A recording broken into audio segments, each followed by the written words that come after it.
Hello and welcome to British Law Armor. I'm your host, Smoke. Oh, that's fucked. That's horrendous. Yeah, sorry. Yeah, no. I'm we're live, so there's no redoing that. We're in and out. That was something else. Oh, fuck. Well, hey, welcome to Lorehammer. We got the British show again. Hey, we got T and Fishy joining us. What's going on, boys? Hey, howdy doody. We had a blast last episode talking about tanks. Lots of slander was thrown at any tanky out there, so don't go on the Discord if you're a tanky. You might get your feelings hurt. But we had a lot of fun going over all those different tanks and stuff. I think we decided that the Vindicator is and always will be the best tank.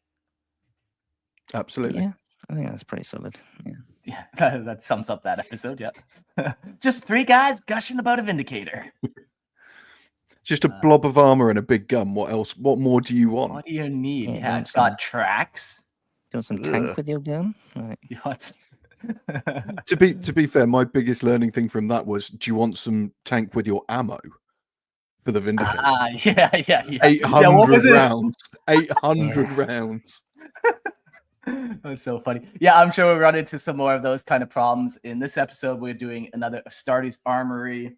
This time we're doing aircraft edition. So lots of different airplanes that are used. And we'll get into some chapter-specific ones, even all types of stuff. Before we get into it, some quick housekeeping. Come join the Discord. Like I said, unless you're a tanky, give it a week. Then come join the Discord. We hang out. We have a fun time there. People are just chatting and showing you minis and all that kind of stuff. Maybe you have some sick aircraft that you've painted recently. I feel like aircraft can be super cool. I was looking at aircraft and they were doing like cinematic bases on them where they'd take epic scale tanks and put it on the aircraft base and create this cool like perspective change. Very cool. If you got that, come post it in the Discord. I've seen a couple of those and they look fantastic. Yeah, what a cool idea. Or they do like the other way where they buy an epic plane and then they put like a jump pack boy above the plane. So then the plane looks small and the guy looks big and then it's that other scale difference. But all types of fun things you can do with the aircraft. That's cool. Yeah, so come join the Discord. Show me what you got. Show me what you're working on.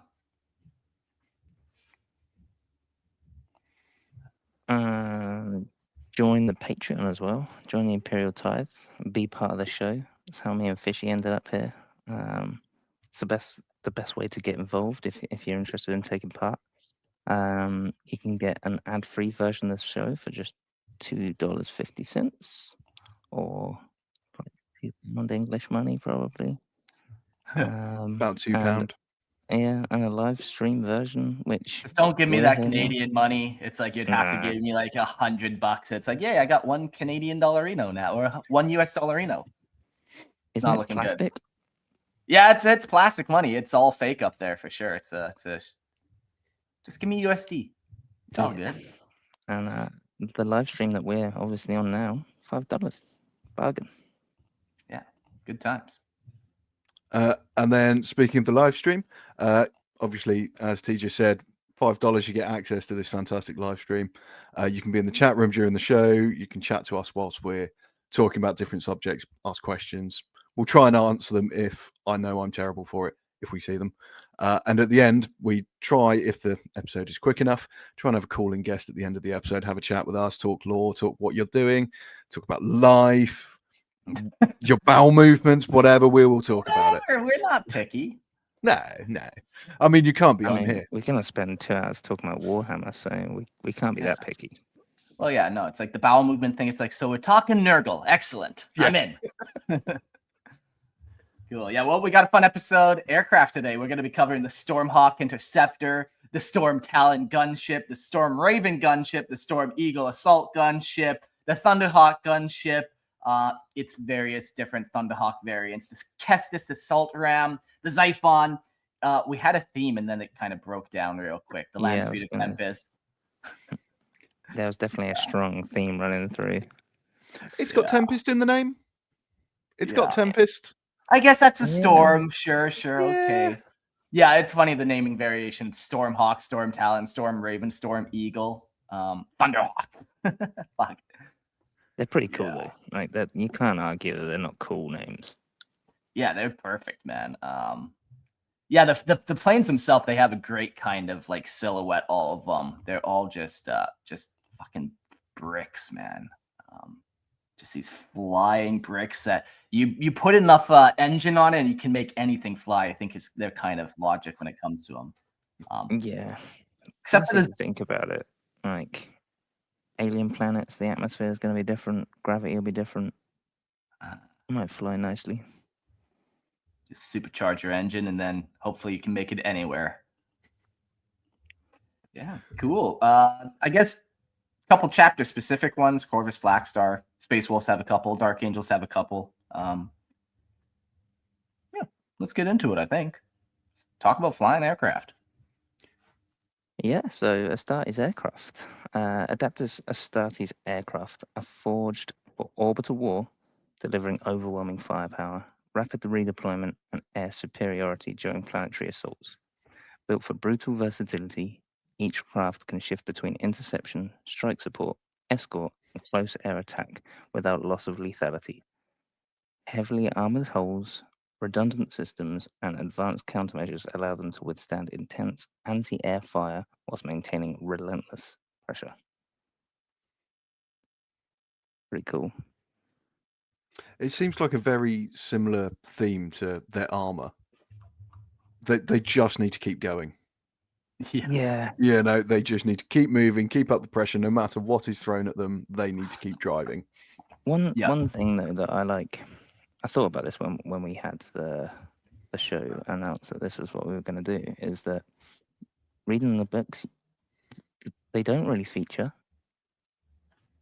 They're pretty much like an insertion or exfil vehicle, but they're not like integral into the story. You might like tanks are more in it, and Yeah, the same with kind of like tabletop as well. Like you can deploy them, but most of the time tabletop is going to be like infantry and tanks.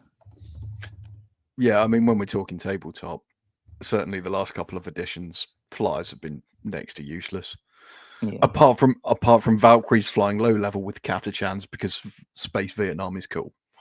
Yeah, but very rarely you see flyers on tabletop, sadly, which is a shame because the models are fantastic. They look and even in the models, or I mean the novels, like Double Eagle by Dan Abnett, that's really the only like main flyer book I can think of, and that's Imperial Guard. I feel like there are some like the orcs have a couple cool flyer ones as well, but once again, that's not Space Marines necessarily. So yeah, I know what you're saying. Like they're kind of this like almost underutilized aspect of 40K. Yeah, like we all know that they're kind of part of the lore. They've got quite a rich lore that obviously we'll be going into today, but you pretty much just get like a dropship dropping Marines, and then the story's focused on them on the ground rather than anything else. Like you don't get stories of like Space Marine fighter races and things like that, you know? Yeah, it's almost like intro clips are the best way that they do it, or the way that they do it, where you're flying in, like I'm just picturing Space Marine 2, and if you played the intro of that, you're flying in the airship and then you never go in an airplane again, and you have this like 1 minute intro clip where it's like, oh, that's fucking cool plane, and then you never see any plane ever again. I have a confession to make. I've never played Space Marine 2. Okay, let's boot this fucking goon. Get him out of here. All right. Moving on that note. Moving on. Their weapon systems are designed for flexible destruction, engaging aircraft, armor, or infantry as required. Their strength lies in integration, operating alone or as coordinated strike formations that combine speed, firepower, and transport into a single spearhead.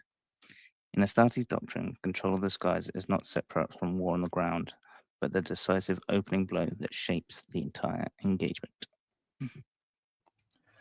Yeah, that decisive opening blow. They'll drop pod guys on you, they'll drop tanks on you, they'll come in and just drop bombs on you, then drop Marines on you. The planes are just like, that opening statement. I mean, it makes sense. Sorry, go on, Fishy. No, sorry. It makes sense. I mean, the Astartes, their main supply line is the sky. Yeah. So you're going to want to control the sky as best you can. Yeah. So they get in real quick, and then they do a shit ton of damage. Usually they destroy like the command structure or whatever like that. Yeah, and then you don't really see that extraction end. Like, yeah, they're on the front and the back end where it's like, okay, after the battle's kind of done, or at least like your objective is done, now you got to extract. So then those heavily armored spacecraft, the flyers again, are perfect for once again kind of coming in. But yeah, they like that beginning and then exit thing, really. It's just another case of Space Marine overkill, right?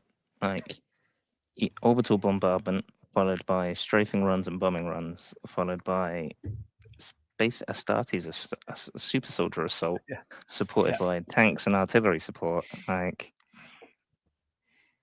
it's just relentless. Like, do you need it all? Sure, why not? Like, make sure it's dead. Like, sure. You don't need to see the logistics of them leaving afterwards. You've seen all the fun bits. It's just strawberry jam everywhere and just aircraft landing. It's a bit boring, really. Yeah. People are slipping around everywhere. Why have I now got an image of... come out. Yeah. Just like an ultramarine there with a clipboard and a hard hat. Just hang on, guys. We need to account for these bolter rounds. Yeah, have you got permits for that? Or even just a really sad Black Templar with a couple of the wands waving in the aircraft when they're finished crusading. Bring it back home, boys. But we say about Astartes aircraft, there's some really cool scenes in the Hell's Reach animation where they're moving to go and get the super weapon in the aircraft. There's some nice little scenes that give you a bit of a picture. But again, it's just almost like a way to transport the story. It's not about the aircraft itself. Yeah, and like what happens in it. Yeah, and like fighter pilot aces, like we've all heard of like the term ace, where it's like, yeah, clearly these like dogfight duels like do happen. It's such like it can be such a narrative, such a story to have it happen, but yeah, we just don't really get it. Yeah. So speaking of fighter aces and such, the Stormhawk Interceptor are their dedicated warcraft of the Adeptus Astartes, descended from the Storm Talon pattern and forged for absolute domination of the skies. Encased in formidable armor and bristling with devastating weaponry, they are relentless predators that roar through cloud banks and storm fronts, annihilating targets in a tempest of fire and ruin. The arrival of a Stormhawk squadron, engines thundering and flare systems blazing like celestial shields, proclaims a single truth to all below. The skies belong to the Emperor. That goes hard. That's cool. That goes hard. That's a cool line. I'm sure we've all seen photos of the Hercules, the C-130s popping flares as they fly. That is a real show of dominance. To think of an entire squadron of Stormhawks coming in and doing the exact same, yeah. I love that effect that they have. It's called like the Iron Halo effect or something like that. It actually creates like this like holy look almost. It's almost it is celestial. You know, it's this other being. But that other being is just a giant superhuman soldier that's going to rip your face off. Whether in atmosphere, whether in atmosphere or the cold void, they carry the wrath of the Space Marines wherever battle calls. Launched from mag cradles aboard orbiting warships and descending like armored meteors. It's just a flying tank. That's the image I'm getting. A flying tank that it's just power. Yeah, it's new. We've talked about how like some of the vehicles seem very underpowered when it comes to like how many guns they have on it. It's like, so your Rhino transport just has a storm bolter and that's all you think you need for that vehicle. But when it comes to the flyers, man, they're like toss on twin linked assault cannons, toss on some rocket pods. Does it need a las cannon? Yeah, give it a las cannon. Like all of them are so over the top when it comes to the war gear. Yeah. Look at this guy. It has like las cannons on the tips, nose mounted like tri-barrel las cannon. I forget what it's called. We'll get to it. I mean, to me, that just smacks of A10 Warthog. Yeah. I mean, it's called an interceptor, so it's in aviation warfare. Like an interceptor is like an anti-fighter plane. Yeah. Like you'd intercept like fighters, bomber streams, things like that. Like the Spitfire is an interceptor. It's quick. It's got good guns. It's not like heavily armored. It's for catching and killing prey. Which like makes sense for an Astartes, right? Like this is the kind of thing you're going to have like a fighter race in, chasing down, shooting down like Drakari spaceships, things like that, like chasing, intercepting, killing. And while it is like super heavily armored and stuff, it's still small, especially compared to a lot of Astartes aircraft. Like it's this tight, compact, like nimble thing for sure. Yeah. So speaking of the armor, Stormhawks are sheathed in thick ceramite plating engineered to endure atmospheric re-entry and sustained combat. Even the cockpit is fully armored, replacing fragile transparencies with reinforced sensor arrays and lens clusters that feed battlefield data directly to the pilot. Advanced countermeasure systems further protect the craft, confounding enemy targeting and allowing the Stormhawk to drive relentlessly through hostile fire towards its prey. So we were saying last time about like the Whirlwinds, it's ceramite armor. It's just a Space Marine armor on a tank and stuff like that. So they've gone one up, and they've put Space Marine armor on a plane. And the weight limits be damned. Yeah, who cares about physics?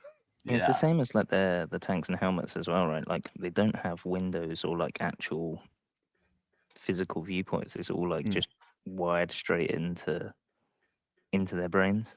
Like same as the helmets, they're not actually like islands, are they? They're like cameras that just like feed it directly into their brain, which is pretty cool. Like when you think about it, especially like in space, fight in a like dogfight, you don't want something that's gonna potentially break. Yeah, it would be such a trip to have that 360 view of like around your car, around your airplane. That'd be so trippy. Do you think? So obviously it's wired straight into them, right? Do you think they're like helmetless and like the internal walls of the ship are like, it's like you're looking outside. It's like the ship's transparent because like the walls are like the feed. That's really cool. That's a really cool idea. It's like VR Wonder effect Woman without the headset. Yeah, Wonder Woman just riding her invisible plane, kind of thing, looking around. Okay. Now I can't help but think of the Family Guy episode. Oh, she's on the toilet. And we're back to bowel movements. Yeah. Oh, that's so funny. Yeah, I think that's really cool. Like he like looks over his shoulder and he's like looking, and that's like the rear view. Yeah. Or not even looks over his shoulder, like his chair rotates. Yeah. The armament. The Stormhawk Interceptor is a heavily armed air superiority fighter and attack craft forged to dominate the skies through overwhelming firepower and relentless aggression. Its weapons are designed to destroy both aerial and ground targets with ruthless efficiency. Mounted beneath the fuselage is a Las Talon, a powerful laser weapon that fires paired bursts of searing energy capable of punching through heavy armor and reducing war machines to wreck.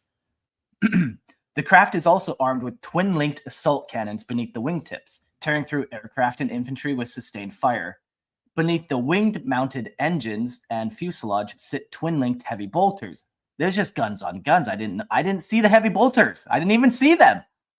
Beneath them, adding further weight to its attack runs. For specialist roles, the Las Talon may be replaced with Icarus Storm Cannon, while the heavy bolters are swapped to the Skyhammer or Typhoon missile launchers. Encased in ceramite armor and protected by Infernum Halo launcher, the Stormhawk drives through hostile fire with unyielding force of a true Astartes war machine. Yeah, lots of different guns. Anytime I see a las cannon on a plane, I just think like that's the ultimate weapon if you're an aircraft fighter. I just think about planes, the speed, and you get the movies where they're firing a rocket and then you have to, oh no, you're dodging the rocket through the canyon. With a las cannon, you press that button and that plane is hit instantly. Like it's the speed of light, your gun. So man, las cannons would be the best on a plane for sure. If you're doing plane to plane battle. Yeah, and I guess it again, like links back to our artillery episode when we were looking at like the AA with like the just a wall of lead that you're throwing. It's going to be the same with these guys. Like if you're in a dogfight and like your las cannon's like recharging or whatever, you just want a stream of bullets that you just like lead the target, walks into That them. works too. That works too, yeah. Yeah. Yeah, if you the twin linked assault cannon, like it's just such a nasty looking gun. It probably pumps out so many shots a second. Because an assault cannon isn't enough. Yeah. Yeah. Why only have one when you can have two? And then we're completely glossing over the twin linked heavy bolters as well. Yeah, I didn't know they had that. Yeah. Oh man. Guns on gun. I like heavy bolters. Like, I never think of it doing anything else other than being carried by an Astartes or like tripod mounted for guard. I never think about it being like mounted on stuff. They always seem to have like a specialist, like bolter variant that's mounted on stuff a lot of the time. I see. Yeah, like the Castigator bolt gun, or yeah. I know what you're talking about. Rather than we'll just take a heavy bolter and just strap it on. Now, what's interesting, I find, it's got a las Talon, which is the same weapon, I believe, that's on the repulsor, modern Primaris rubbish. I believe the repulsor's main gun is also called a las Talon. Yeah, I think so. So does that suggest that perhaps it was a Blood Raven had a look at a Stormhawk and thought, you know what, that would be good on? Hey. Hang on, guys, it's not strapped down. Yeah. Give me a second. It's now ours. But yeah, no, it's just got everything. It's an all-rounder, really. Yeah, at least it's weaponry. Yeah. No bombs on that guy though. It wouldn't make a good bomber. No, you can have missiles. Yeah. Cool. Yeah, it's got such a cool silhouette. Mm. Yeah. It's pretty iconic. I like the wings that like go up. Yeah. Very cool. So, formations. The embodiment of Skyborn fury and battlefield adaptability, an Adeptus Astartes strike-wing formation descends as a unified spearhead of destruction, delivering overwhelming firepower and devastating precision. It can also split into independent hunting elements, each capable of engaging and destroying separate threats across the battlefield. When operating together, the strike wings attack runs carve through enemy formations, shattering armored columns beneath storms of explosive fire and leaving only burning wreckage and scorched earth. This formation consists of 2 Stormhawk Interceptors and 2 Storm Talon gunships. Their combined might bringing down the Emperor's wrath from the skies. There's a lot of wrath from the skies in this episode. Yeah, there will be that. You stay out of the Emperor's skies. Don't you look up there. Like, it's gonna feel like every armor and artillery and episode where like they can all pretty much do everything. Like, you've got these formations where you've got 2 Stormhawks and 2 Storm Talons. Like, yeah, they got you what covered. can one do that the other one can't do? They're both like got so much overkill. Bit of column A, bit of column B. Yeah. It'll work. Yeah. So speaking of the Storm Talon gunships, the Storm Talon is piloted by a Tech Marine. That's kind of cool. I like that. It's spirit machine bound to a warrior who understands both battle and engine. It serves the Adeptus Astartes as a deadly interceptor and ground attack craft, combining the speed to hunt enemy aircraft with the firepower to shatter targets below. Versatile and lethal, it can shield Astartes forces from aerial threats or descend into close support, bringing its weapons to bear even whilst maneuvering through heavy opposition. Among chapters such as the White Scar, Raven Guard, and Hawklords, the Storm Talon takes a more aggressive role. Rather than only supporting the advance, it leads it, surging ahead as a vanguard strike craft that matches the pace of assault marines and land speeders. In these operations, it becomes the spearhead of the attack, breaking enemy lines while fast-moving elements clear anti-air defenses. I never thought of White Scars using aircraft. I know they're all about speed, but I never thought about aircraft. Yeah, there is a Makes couple sense. that like they have, like they came up with the Land Speeder Tempest that we kind of briefly talked about. Yeah, there's a couple, but yeah, you don't really think of it. It's more ground focused. Mm. Do you think they're afraid of heights sometimes, or? I can imagine them doing like loads of jumping competition on their bikes. Yeah, jumping canyons. Yeah.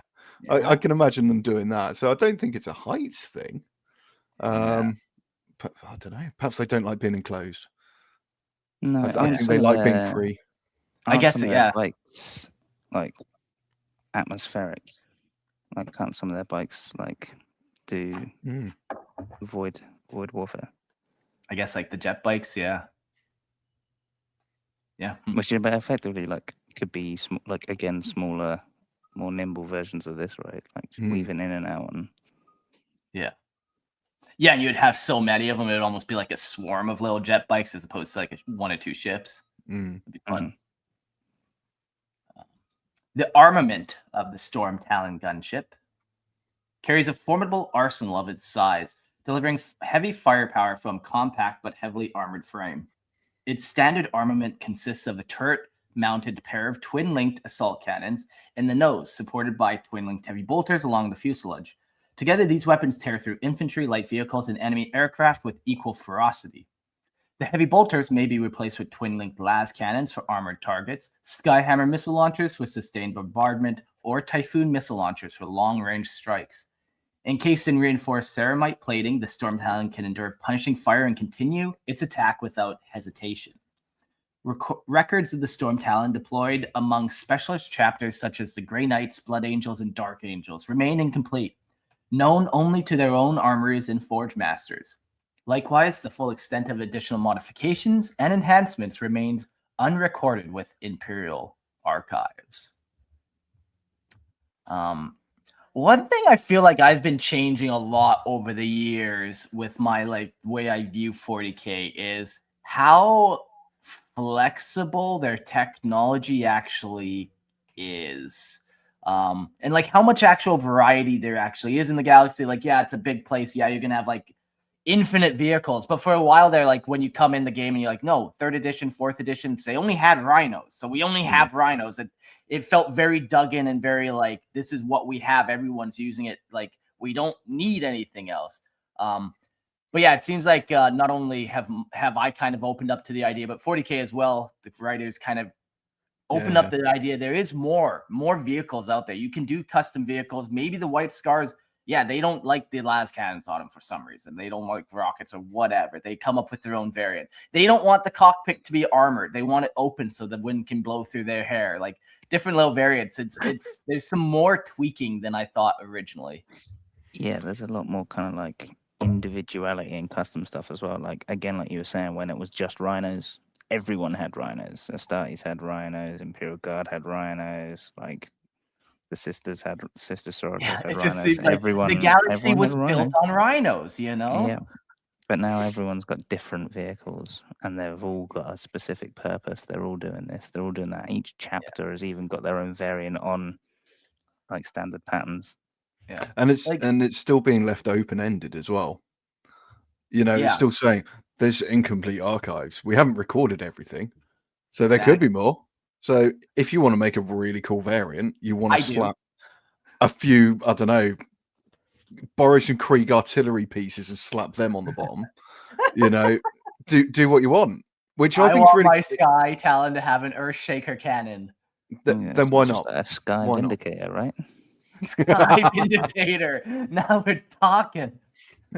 Because of that, T, for the podcast and the Discord, I might go out and buy a Vindicator kit and a Sky Talon kit, a Storm Talon kit, and just put the wings on the Vindicator. There we go. Those are shielding at all. Yeah. Yes. Yeah, see, this is what I'm talking about. You would have brought that up to me when I was playing like 4th or 5th edition. I would have called you a heretic. I would say, no, we don't do that with technology. Leave that to tech marines. But I'm more open to it now. You've grown. Thank you. We got another formation here for this one. A little different than the other formation we talked about. Yeah. Among the feared formations of the Adeptus Astartes, a Stormwing squadron consists of a Stormraven gunship escorted by 2 Storm Talon gunships, combining armor, speed, and firepower. These formations excel in shock assaults, but their truth strength lies in the Battle Brothers carried within the Stormraven's hold. When it lands, its assault ramp drops, and veteran warriors surge into battle, breaking the enemy lines within moments. Such is the impact of their arrival that traitors, heretics, and Xenos alike fear the sight of these 3 descending silhouettes and the roar of the engines overhead. Like, what's still alive at this point? Like we said at the start of the show, like, are you really scared of these gunships coming, or are you already glass?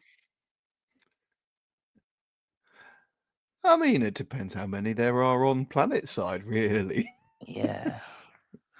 You've got to let the brothers have their fun on the ground. Yeah, true.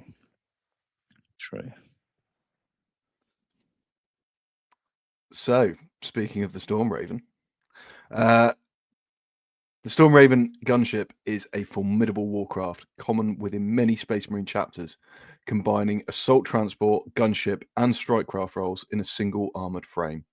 It embodies the Astartes' preference for versatility, backed up by overwhelming force. Its origins remain uncertain, obscured by conflicting records, but its battlefield value has ensured widespread adoption across the Imperium as a tool of rapid assault and armored spearhead operations. Though smaller than many Imperial gunships, the Stormraven is highly maneuverable, using vectored thrusters to navigate hostile environments with precision. This agility allows it to strike where heavier craft cannot, threading through urban battlefields and fortress complexes, whilst delivering firepower and battle-ready warriors direct into the enemy's heart. It's interesting. It makes me slightly worry that no one knows where these came from. Yeah. It makes me a bit worried. I think no one wants to take ownership because they're not good looking like vehicles. Yeah. Who built this thing? Who designed that? Wasn't me. I didn't do it. You have one guy just in the corner, like about to raise his hand, and then someone just says it's ugly as fuck. Oh yeah, it was me. I don't know. Oh man. It almost looks like it looks a bit like an insect. Like an insect.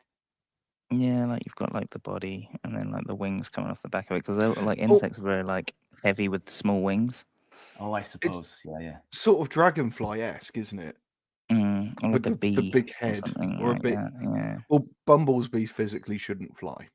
Yeah, it strikes me as that like you've got like a big like central body mass and then like small little wings out the back. Yeah. Once again, engines, man, engines. Put enough engines on there.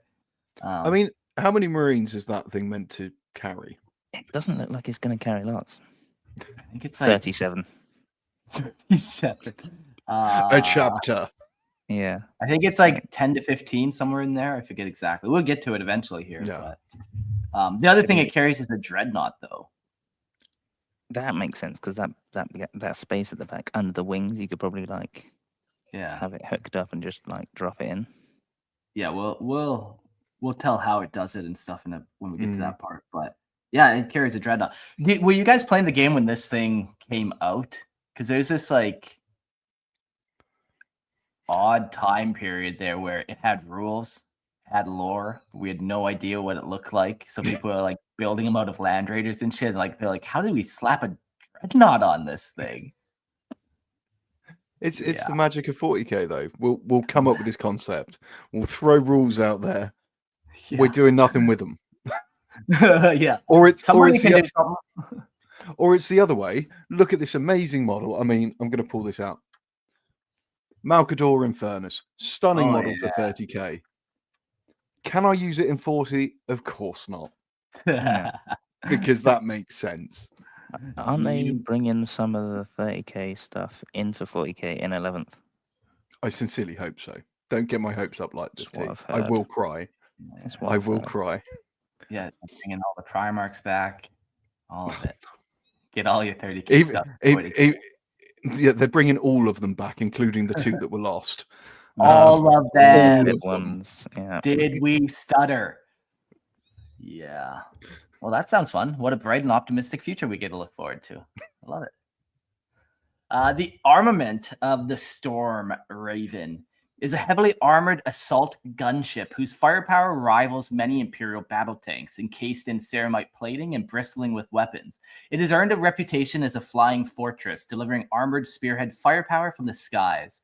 Its standard armament includes hull-mounted twin-linked heavy bolters, a dorsal turret with twin-linked assault cannons, wing-mounted hardpoints for armored shattering missiles.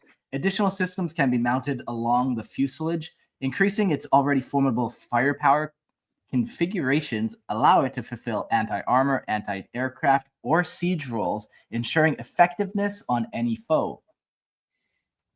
Different chapters maintain their own variations and munitions. Adapting the gunship to the doctrine of war, regardless of loadout, every Storm Talon is protected by reinforced ceramite and advanced battlefield systems and enhanced durability, navigation, and deployment. I didn't write in there that these things have hurricane bolters on the side of them. It's pretty wild. Yeah, it's pretty crazy. Again, it seems like it's got the exact same armament, but just with the transport capacity. Yeah. Which sort of makes sense. You've taken a concept. We know this armament works. We're going to make it bigger so we can fit a few guys inside. You've got a little one that's just as lethal for dogfights and stuff, interception, and then you've got one that's just as lethal but can carry guys into battle. Yeah, not as maneuverable. But yeah, it's going to be bigger, slower, easier to hit, etc. What I quite like the idea of is this thing can be set up for siege warfare. Just a siege aircraft. Just back to the Vindicator. Yeah, seems bonkers. Like, aren't all aircraft kind of like anti-siege if you're doing like close air support? Oh man, like anything can bomb and like rocket strafe and stuff. I'm just picturing the Stormraven. You take out the front drop down assault ramp, and you could put a demolisher cannon in that bad boy for sure. The other plane would have been a little harder to actually do that conversion, but this guy, I think we have the chance. Yeah, that's true. Imagine it just like flying backwards though when it fires. You take your physics out of here. We don't want that with the Stormraven. Recoil? What's that? What's recoil? But talking about the ramp, we've got a transport capacity, which is quite interesting. We will finally work out how many tens of Marines we can fit inside it. The Stormraven is foremost an armored assault transport built to deliver 12 Adeptus Astartes directly into the heart of battle. Its reinforced troop compartment can carry heavily equipped Space Marines, including assault Marines with jump packs and even Centurion warsuits.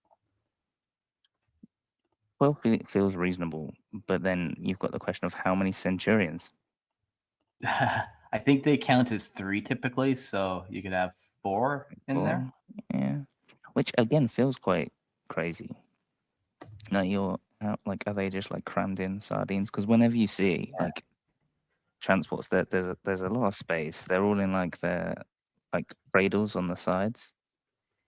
Yeah, like it doesn't look big enough to have 12 guys with like a nice walkway down the middle, cradles. It feels like they should be crammed in there. Yeah. I got a perfect image here for us. Let's just pull this bad boy up.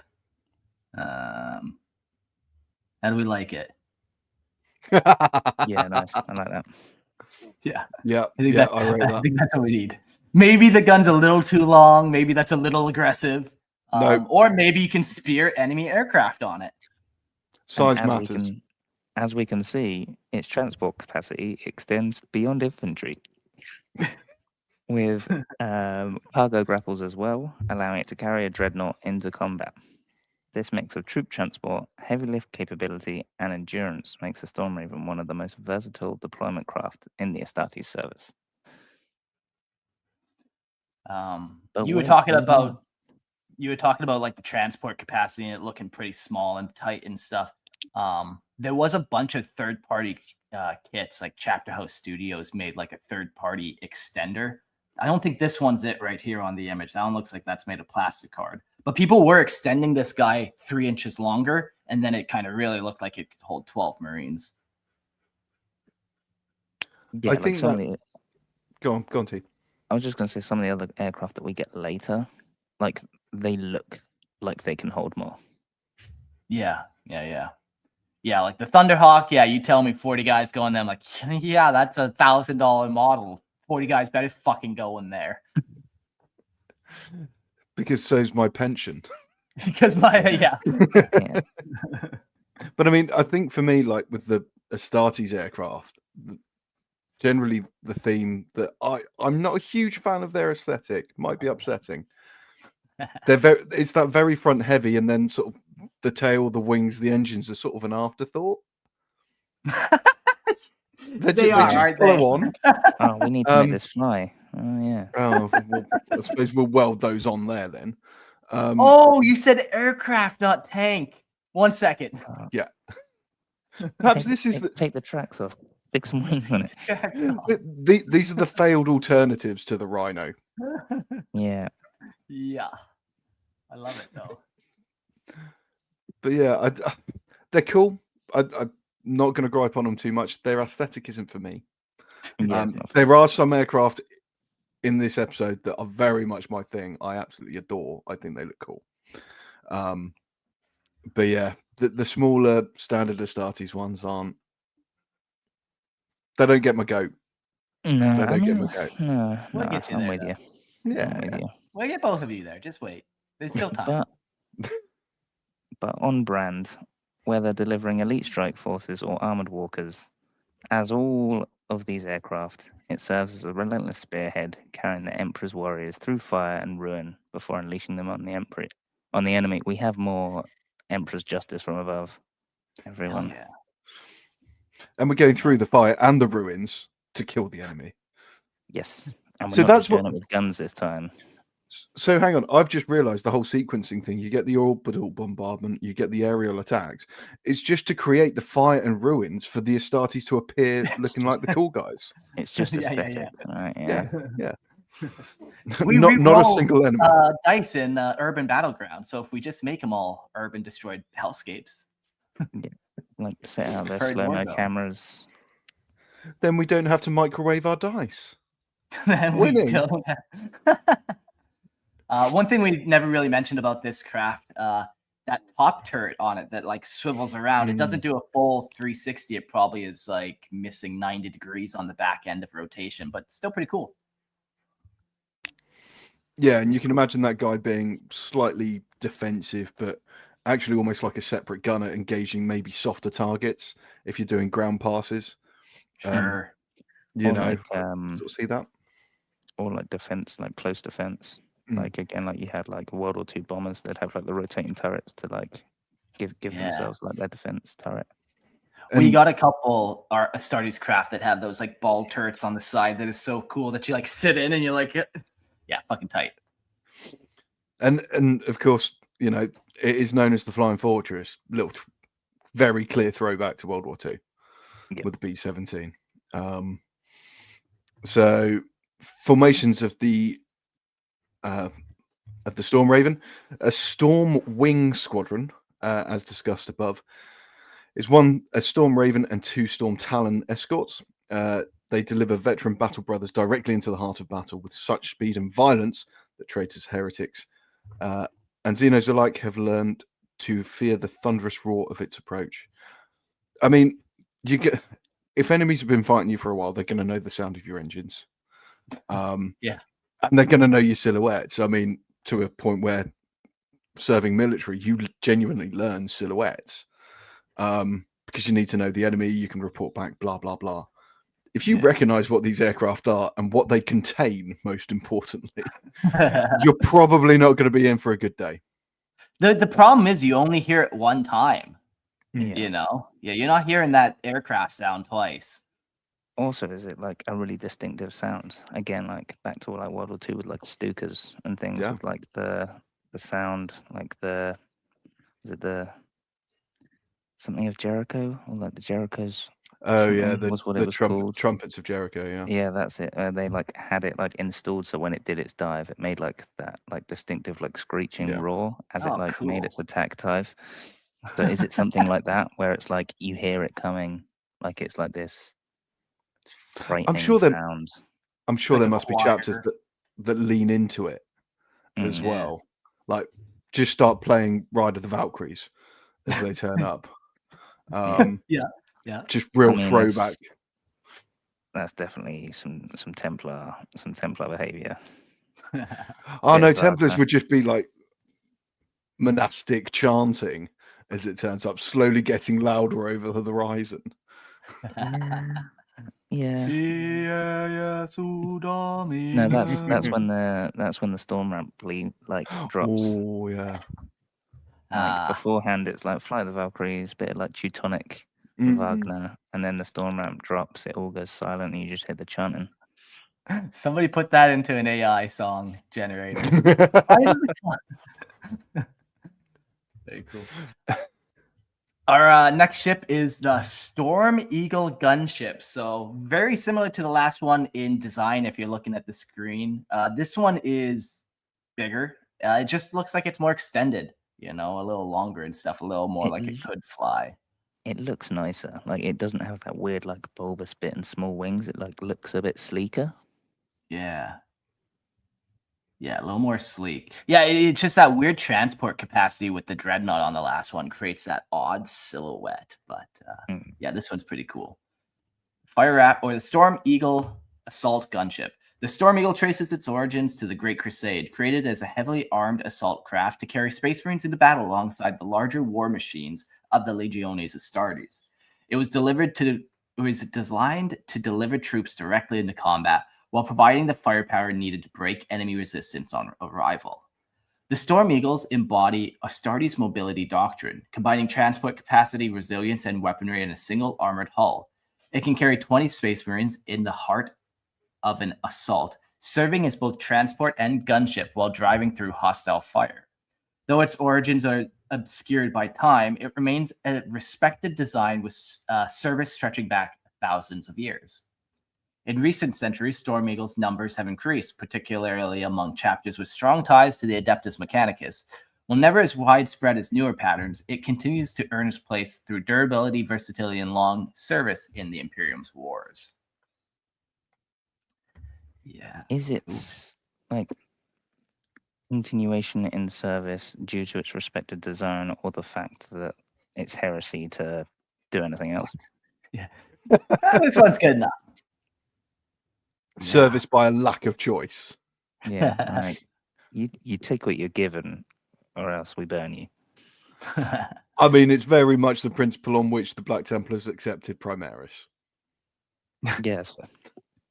That's fair. One crazy thing about these gunships are they're like high danger environment aircraft, where normally you don't zip your aircraft down into the thick of a gunfight in front of a tank, you know, and let people out. That's not the standard move. But Astartes, they get away with that. These aircraft are so heavily armored that they do just fly right into the middle of a war zone, land their ships so casually, a bunch of guys will run out and kill everything around. Like, it's just a very different way of operation than how we would use our vehicles today. Absolutely. I mean, you look at how, in the nicest way possible, flimsy helicopters are, for example. A strong breeze. A mouse farts in the field next door and suddenly it goes over. You know, a couple of small arms rounds placed in the right place will bring one down. Yep. These things have to be flying tanks. There is no other option. There's also the fact that even though they're a transport aircraft, they're still called a gunship. Yeah. Yeah. I mean, I like that for me, these guys, they look like a transport aircraft. They look almost like a landing craft. Yeah. You know, almost like an amphibious assault vehicle that they put a roof on and put some wings on. But it works. It looks like it's the first aircraft that looks like it can carry 20 Astartes. Yeah. Honestly. You know, and it looks like it's doing that role. The aesthetic is fantastic, but just this idea of, right, we've got the light guys that are incredibly well armored, and it might be a bit of a symptom of how they're used, of that doctrine. They need to be small because they're so heavily armored. They can't carry so many. So we need to save on weight. Perhaps physics for once is coming into 40k. Dare I say it? But with this, with the Storm Eagle, it looks like what it says on the tin. You know, I look at that and I think, yeah, that's moving people. That's moving personnel. And then it's removing people that you don't want there. You've got the weapon systems on it. It looks wicked. Yeah, I fucking love it. It does. Talking of weapon systems, armaments. The Storm Eagle is heavily armed assault gunship. Surprise, surprise. Designed to smash through contested airspace and deliver destruction where battle is fiercest. Few craft of its size match its weight of fire, with forward-mounted and twin-linked heavy bolters and a vengeance launcher to hammer enemy positions during attack runs and landings. Its weapons can be adapted for different roles, with options including twin-linked multi-melters, Typhoon missile launchers, or wing-mounted twin-linked las cannons for heavier targets. These configurations enhance its anti-armor and siege-breaking capability. Reinforced semi armor provides strong protection, allowing it to endure fire that would cripple lesser aircraft. Combining with its support systems and arsenal, the Storm Eagle remains a relentless instrument of Astartes warfare. It does this. I'll give it to them on this one. It does sound like it has slightly less guns than the others.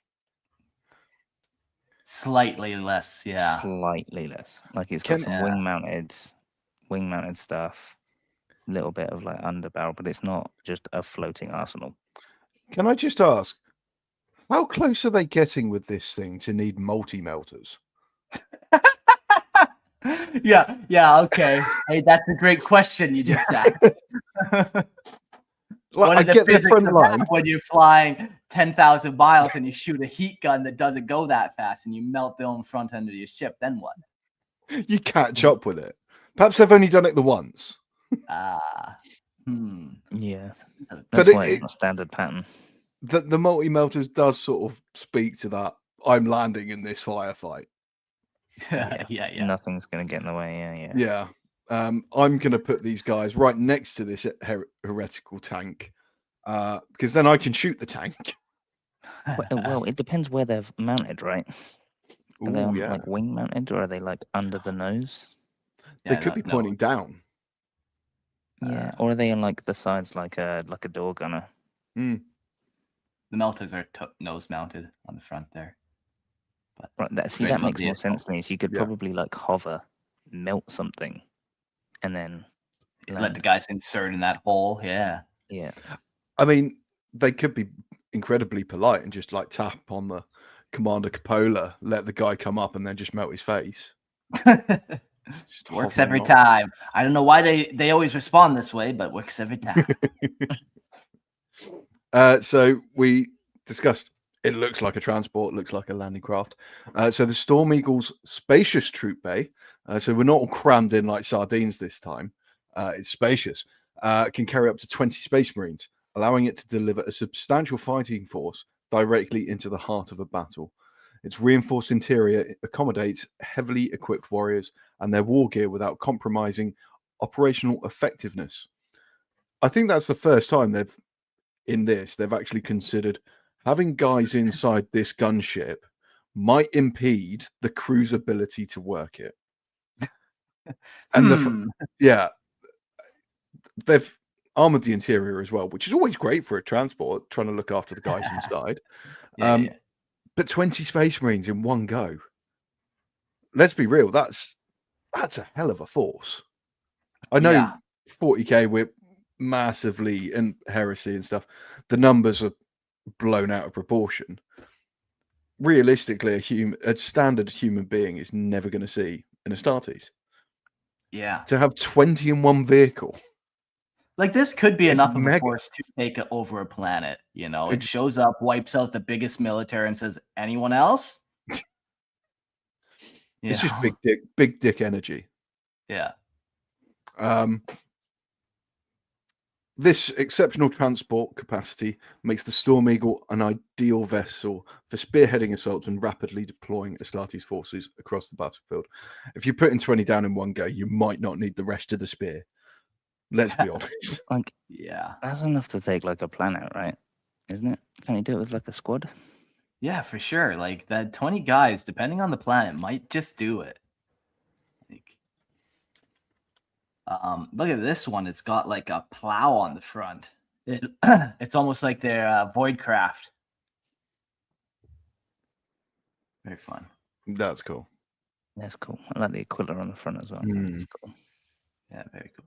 I wonder where they got that from. If it's 3D printed, probably, or It almost looks like it should be a Custodes one with like the Aquila. yeah, yeah. So just to put it into perspective, we were talking about numbers here. So Grimaldus squad from Hell's Reach, there were 6 of them, including Grimaldus. And granted, they had some Imperial Guard support, but they held a hive city. Yeah. Like, What are 20 guys doing? Yeah, as long as you don't run dry of ammunition, you can kill a lot of guys. I guess this comes back from like this harks back to this is like a Great Crusade era aircraft, right? So you're gonna be like deploying legions. So deploying 20 guys at a time. That's not a big deal back then. Yeah, I guess the standard squad was 20 guys, so Mm-hmm. yeah. Cool. So we got technical specifications here. A couple interesting features is the max speed of this ship is 2,000 kilometers per hour. I don't know if that's fast for an airplane. Do we know off the top of our head? I don't know. It feels fast. I don't really know. I'm pretty sure planes go at like hundreds of miles per hour. Yeah, I don't like know 500, 600 for like a passenger jet type thing, like a large one. But like we're talking like kilometers per hour. Like So 2000s. the F-35 goes 1,930 kilometers an hour. Top speed. 1900. Okay. Okay, so it's not much quicker than like a modern fighter jet. Yeah. Which kind of stands to reason the size of it. It's That's a transport as well, right? it's a huge lump to be going that speed. Yeah. It's the 68 tons going that speed. I love the fact it's just 2 engines though. Yeah. And they're just turbofans / rockets. That's all you need, man. It's technology we've got in theory. We're not far off. Let's get tanks flying at 2,000 kilometers an hour. What's crazy too is it has a range of 30,000 kilometers an hour, so that could fly around the world a couple times, that bad boy, before it has to refill. Crazy. Yeah. Fun little thing. 48 missiles, whatever. A couple other armament type things, nothing too crazy. 2,000 rounds for your heavy bolters. You can get some shit done with this vehicle.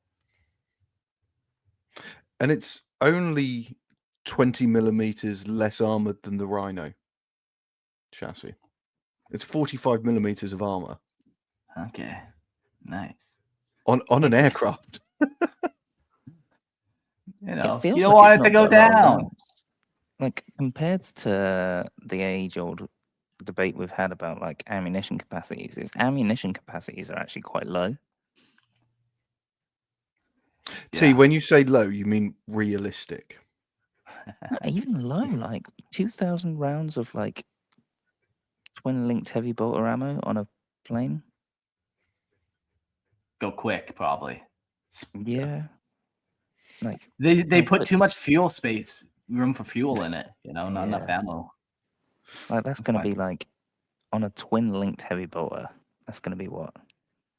like a 30-second burst, and it's like gone. Which I will say is in line with the carry capacities of Second World War aircraft.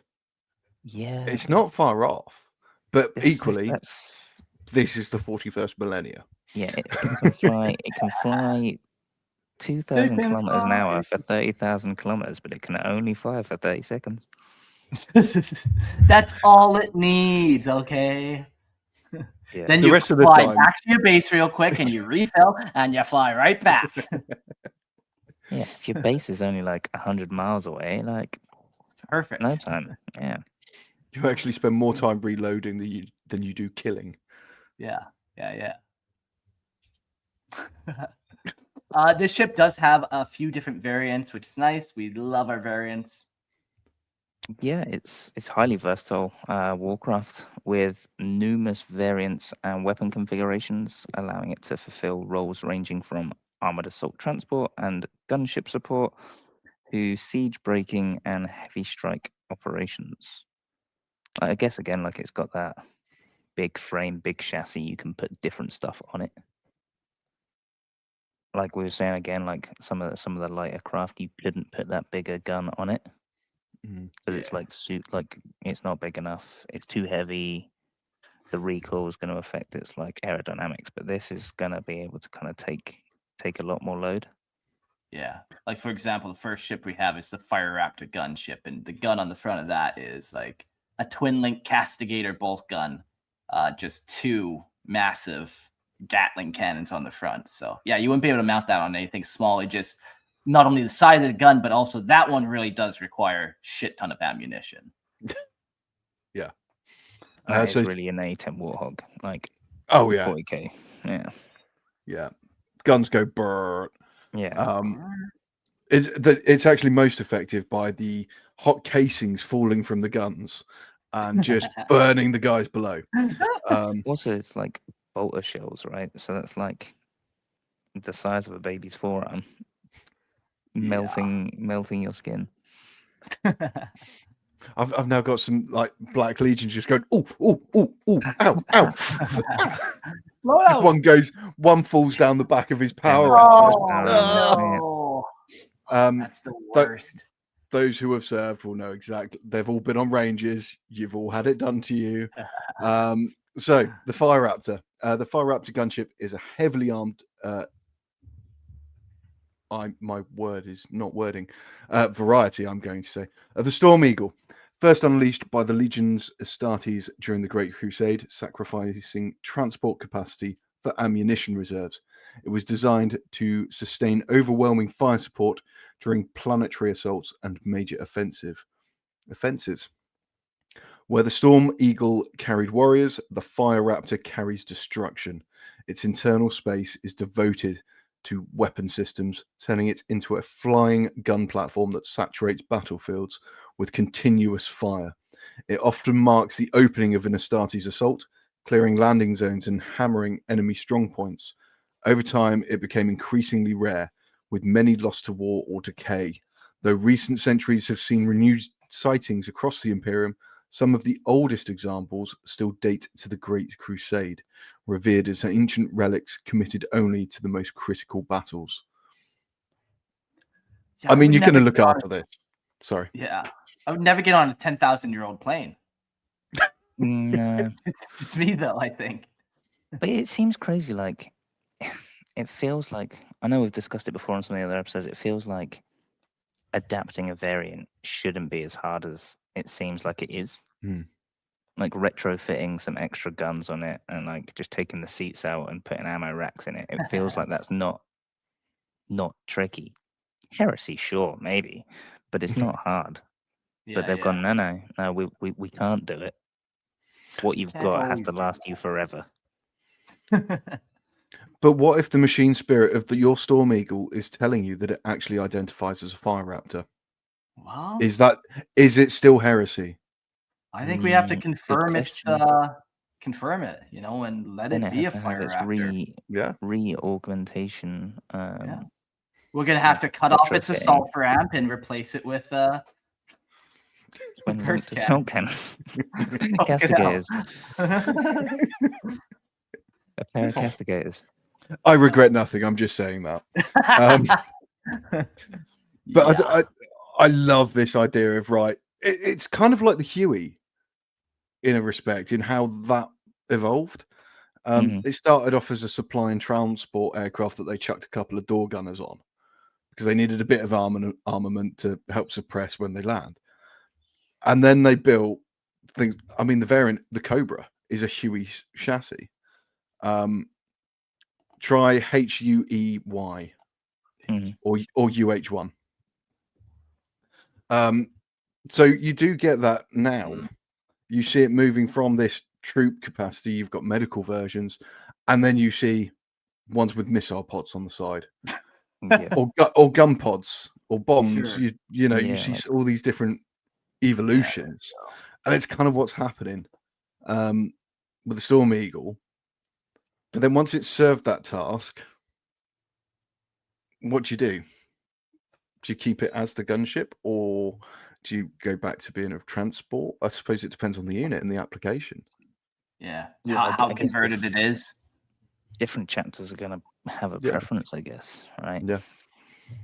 Like infantry guys are probably like an infantry chapter is going to want a transport to drop their guys into close combat, but maybe like an Iron Hands that's more like kind of tech focused is going to be more happy to have like a gunship just drop in rounds. Yeah. I love this gunship with the ball turrets on it. So cool. It looks awesome. Yeah. The Fire Raptor carries a devastating arsenal, transforming the Storm Eagle chassis into a dedicated engine of aerial destruction. At its core are nose-mounted Avenger bolt cannons. Oh, we kept on calling them castigators. I guess we're going to have to go castigate ourselves later. Avenger bolt cannons whose volleys tear through infantry, light vehicles, and fortified positions with relentless efficiency. Supporting this are two waist-mounted turrets that can engage in additional targets during attack runs, configured for anti-infantry suppression or autocannon fire depending on the mission needs. Further firepower is carried beneath the wings in missile systems designed for armored targets and entrenched positions. Reinforced ceramite advanced systems and heavy protection allow the Fire Raptor to endure intense fire while maintaining its assault. It remains a heavily armored and highly effective instrument of Astartes warfare. Yeah, and that's kind of all we know about it. Definitely one of the cooler ships in all of 40K, I think. You just can't beat the balls. Same with like the Clone Wars. I don't know what their main kind of gunship is called, but it has the ball joints on the side as well. Classic look. Absolutely. Yeah. It's like the best combination of an A10 Warthog, anything sci-fi, and like the AC-130, the big gunships, the spookies, or World War II bomber insert here. Yep. It's just it's just cool. It's got that combo of like waist gunners, the A10 Warthog, like nose cannons, rocket pods. It's got it. Yeah, it's got it all. What I will note though is they've gone back to clear canopies. Yeah, I suppose that's again, it's like a Great Crusade era. Yeah. So maybe that was how it was back then, and like the enclosed canopy with like the sensory arrays is more a 40K development, maybe. With 3D printing, we can get an armored canopy on that bad boy. Yeah. Just paint it different. Yeah, I suppose. Even just spray paint to clear black. Yeah, plasticard, green stuff. The world's your oyster. Like you can convert it. I think it looked. I think they do look cooler with the canopy. Yeah. Like it looks more like a spacecraft when you've got that, like the canopy on it. The next variant we've got is the Darkwing, a rare assault gunship variant developed for the Raven Guard during the Great Crusade. The Darkwing pattern sacrifices a portion of its transport capacity to house sophisticated stealth and defensive systems designed for covert insertion missions. It excelled at delivering elite warriors deep behind enemy lines whilst remaining concealed from detection. Though it's highly prized by the 19th Legion. Yeah. The continued existence of the pattern remains uncertain. Yeah, my Roman numerals failed me there. It's a Sunday. It's all good. It's Sunday, yeah. So the Raven Guard just painted one of these Vanta black and like stealth technology as it flies through the black sky. You did forget the main identifying factor for the Darkwing. It's got a dyed black fringe across the front as well. Oh, yeah, the no, canopy yes. has got Yeah. like a cover over the front, so that you can only see But from yeah, see through but the only bottom like corner. yeah. And on the back, it's sprayed "Shut up, Dad" or something. Yeah. And like the sound it makes when it flies through the air is more like a. I don't like that. Like just an angsty I'm teenager. glad it went out of service. It's out of production. There's not very many of them left. Fuck that. Just coming to a game store near you, though, the one that's still going. No. Cool So, ship. yeah, they're wicked. They do look cool. And the idea of stealth as well being a specialism is kind of cool, especially with an aircraft, because obviously nowadays we've got stealth aircraft coming out of the wazoo. But for something as big and quite frankly scary as a Storm Eagle to then be stealth as well. Yeah. They put this fancy muffler on it. It just quiets it down. You could do some really cool conversions with it as well. You know, like the angular panels that you get on like stealth aircraft. Yeah. And kind of give it that more kind of like angular look. Yeah. Just sort of smooth it out, and you could do some really cool stuff with them. Yeah. So you've also got a special Storm Eagle employed by the Alpha Legion. Boo hiss. The Alpha Wing was derived from the elusive Darkwing pattern after its design secrets were seized through infiltration and subterfuge during the Horus Heresy, retaining many of the stealth and insertion capabilities of its predecessor. The Alpha Wing rapid deployment and sudden overwhelming strikes. Cool. Yeah. Nice little nice little Alpha Wing still in tech. Alpha Legion. Yeah. Cool. The next one we have is called the Nighthawk. None of these actually have models or anything. They are just like referenced in Horus Heresy books. Like we don't even know if they have any different like weapon configurations or anything. But the Nighthawk pattern was an experimental variant engineered to enhance stealth, agility, and battlefield survivability. Equipped with advanced camouflage systems and specialized countermeasures, it was intended to penetrate heavily defended airspace and evade enemy interception. Despite demonstrating exceptional performance, the pattern was never saw widespread adoption and remains one of the rarest Storm Eagle configurations ever produced. So we got 3 patterns of all stealth Stormraven. So I'll kind of work on it in different ways. There's a bit of a theme on these special patterns. Yeah. Oh, they're so rare, but we got so many stealth ones. Hey, turn off the stealth system before you park it. Then we'll find them again, okay? Yeah, that's why they're just parked somewhere. They're all parked on top of one another as well, which is the worst thing. Yeah, exactly. It goes 50 high, but we don't even know. The Space Force borrowed them, got drunk, forgot where they parked it. God damn. The final one's it is a different one. This one, it's not a stealth one. This is a Rock. Designed as a dedicated tank hunter, the Rock pattern exchanges a portion of its troop carrying capacity for specialized anti-armor systems and additional fuel reserves. This configuration allows the gunship to conduct prolonged attack operations whilst delivering devastating strikes against heavily armored targets. Though outwardly similar to the standard Storm Eagles, its battlefield role is focused entirely upon destruction rather than transport. So 30,000 kilometers, not enough. Not enough. Gotta go faster. Yeah. But it's cool though, so that like the Rock, if I'm not mistaken, is a like mythological giant eagle. Oh. Okay. That's fun. From the minute. That's pretty cool. Like it's got like so as per like a lot of Astartes and a lot of Warhammer, it's actually got this one's actually got like a real world like naming convention. Yeah. Cool. Just the idea that they've actually gone out and thought, yeah, okay, these ships are great. We can do loads with them, but let's go and hunt tanks. Because there's not enough. There's not enough that's trying to kill tanks yet. So let's get one of these big ships to go and hunt them those down. really big guns we've already got on this. We need a bigger. We need it bigger. Well, I'm glad you said something. Introducing the Thunderhawk. Thunderhawk. So the Thunderhawk gunship is the cornerstone of Adeptus Astartes era warfare, serving as their primary assault transport, gunship, and force projection craft. It carries Space Marines from orbit into battle while delivering devastating fire against enemy strongholds, armor, and aircraft, making it one of the most valuable assets in a chapter's armory.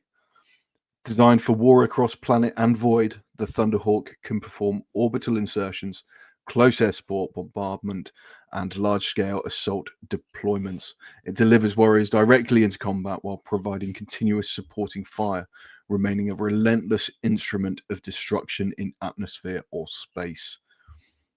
Armed and armored beyond most attack craft, it can fight through fighter screens, conduct boarding actions, and strike warships with devastating force. Despite its size, it operates with a small crew, maintaining efficiency whilst projecting overwhelming power for the Adeptus Astartes. The Thunderhawk, to me, is the epitome of Astartes aircraft. Yeah, why go smaller? Just go bigger. As all men know, it's size that matters, and if you don't have that, compensate and get a Thunderhawk. Great advice. Probably the best advice I've ever heard. If you got a tiny penis, go buy a Thunderhawk. I have 5. He's got 5. Okay. It just feels like it makes the Storm Eagle redundant. Yeah. My wife asked me today. She's like, "How long do you wait before you start making jokes about your friend's dicks?" I'm like, "I don't know. Probably the second time I hang out with him." And sure as shit, yeah, me and Saxon are now making cock jokes with each other. So I'll let her know that I was right about that. Twice. There we go. Wicked. Twice. The Thunderhawk, man. We joked about tossing the Vindicator Demolisher cannon on aircraft, and then the Thunderhawk said, "I'll do you one better." Tosses on a big turbo laser or a Demolisher, or I forget what their cannon's called, but it's like the spookies you were saying earlier. Like that they literally have like a howitzer mounted inside a plane. What was that called? Spooky? Yeah, so it's like an AC-130 gunship.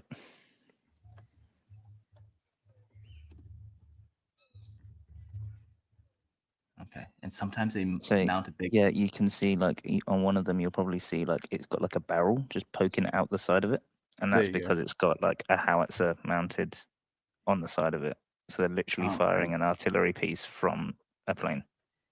That's crazy. So then it just kind of like banks left always and does a circle, and then that cannon's pointing down inside. Crazy. Made famous, and it's kind of double nerding, but not quite, because it's quite mainstream. Made famous from Call of Duty.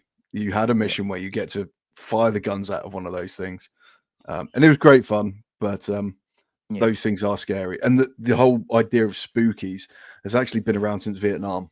They decked out old DC-3s, C-47s with guns back then, and I believe they may have even been 75mm howitzers or 105s, and you're talking back in the 60s.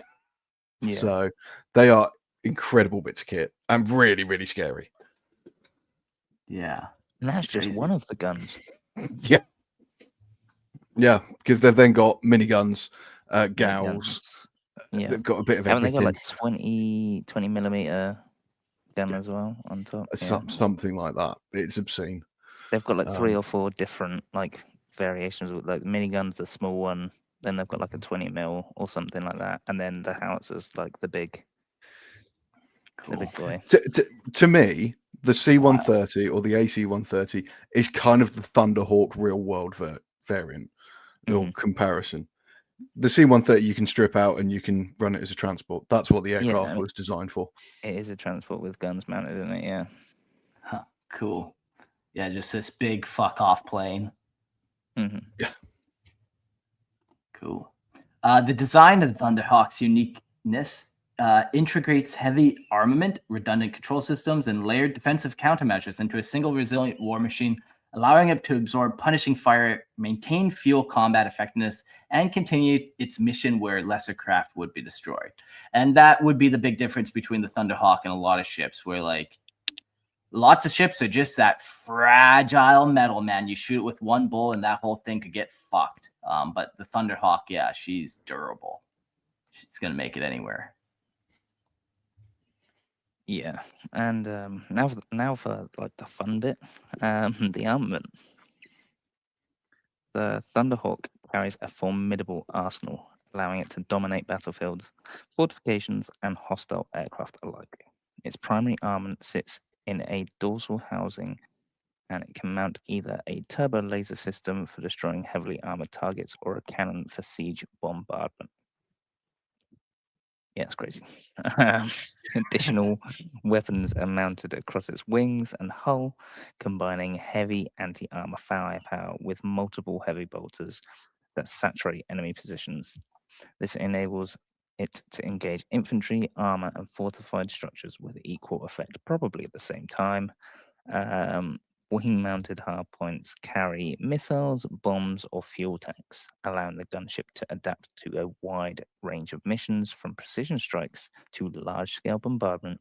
Integrated targeting systems ensure accuracy even in heavy combat, making the Thunderhawk one of the most feared Astarte aircraft. So do we think that Dave is wide into this as well, controlling the guns? Yeah, Dave's brain. Where is that? Dave's back. Dave's back. Or is it his Yeah. cousin Don? Yeah. Because could be Dave, there's Don. too many wires in him. It's too much hassle to unplug him now, So yeah. Or they just turned the tank into the Thunderhawk. Yeah. They got integrated the tank tracks. rather than Dave. Fucking cool. They just scream Astartes dominance, doesn't it?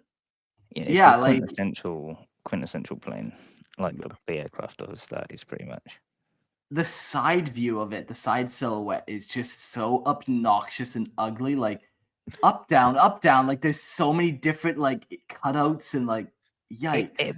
It probably would look quite sleek and quite nice if it didn't have like the crazy turret on top. If you take that bit off, It would change it a little bit. Yeah. it changes it a bit. Yeah. See, to me, you remove the little tail piece and you put tracks along the bottom, Now and it looks like a tank. I mean, Like you you've got probably that turret. Yeah. You probably could. Instead of it being amphibious, you've just got air to ground. The Russians tried that in World War II and it didn't go well. Oh God! What about this Probably 'cause they monstrosity? just- Oh my word. Oh my word! All Somebody plus- like kit bashed like a Storm Eagle with like a Storm Talon with a. I admire the extent they've gone to for that. That It's- is yeah, a it's- lot of work. It's an ingenuity. It looks like it's painted the wrong chapter though. That sounds like something that the Iron Hands would do. Yeah. Oh my God! This angle of it's even crazier. It looks like a bit like a scorpion to me. It does. yeah. The gun is nearly as wide as like the actual chassis of. Just the way we like it. It's kind of growing on me. I'm not gonna lie, it's Yeah. kind of growing on me. That's funky. Funky. So it looks like someone needs to get under control. So we'll move onto control systems. Smooth segues all Love it. evening. Sorry, I didn't realize Boba Jack was on the call. So the Thunderhawk's command crew operates from a heavily protected flight deck from above the forward section of the gunship. From this armored center, the pilot, co-pilot, navigator, and gunner coordinate flight communications, targeting, and battlefield awareness amid the chaos of war. It's the first time we've heard mention of like a multiple person crew. Actually having a crew. Yeah. Which like- makes sense Yeah. for something this big. I've been thinking about this, right? It's the first time we've actually spoken about crew, but also like, wouldn't you wouldn't a lot of ships, like tanks and stuff, I know they don't when it comes to Astartes, but wouldn't it make more sense for it to be servitor piloted, and then you have one more body actually in the fight? No. Couple of reasons. Legally you can't just have one more body in the fight. So actually having Astartes in your tanks actually gives you more Astartes in your chapter, because you can only have 1,000 battle brothers. But most chapters have 300 to 400 motor pool guys who are dedicated to driving vehicles, or they're in the command structure, they're in the librarium, or all these different little areas. But the vast majority of them are, you get an extra 200 Astartes in tanks. And the other thing we kind of mentioned too, like you do have more endurance, like you're going to be more immune to like shell shock or like concussion blasts and all that. Your reflexes are quicker. So I think you put them in every time, whether it's a tank or an airplane, especially. Yeah, and they're going to specialize, aren't they? They're going to get used to that. Yeah, especially if it's like a tech marine, right? Like a tech marine's going to be like probably piloting this, or like a specially dedicated pilot. So you're a super soldier and you're specially trained to do stuff like this. And then you have 200 years of combat experience, as opposed to a human or a servitor who can only have 10 or something before it starts getting iffy.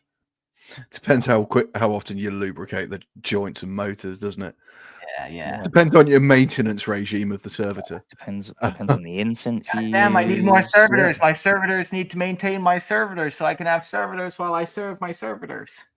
You just got to say the right prayers, burn the right incense, and you're all fine.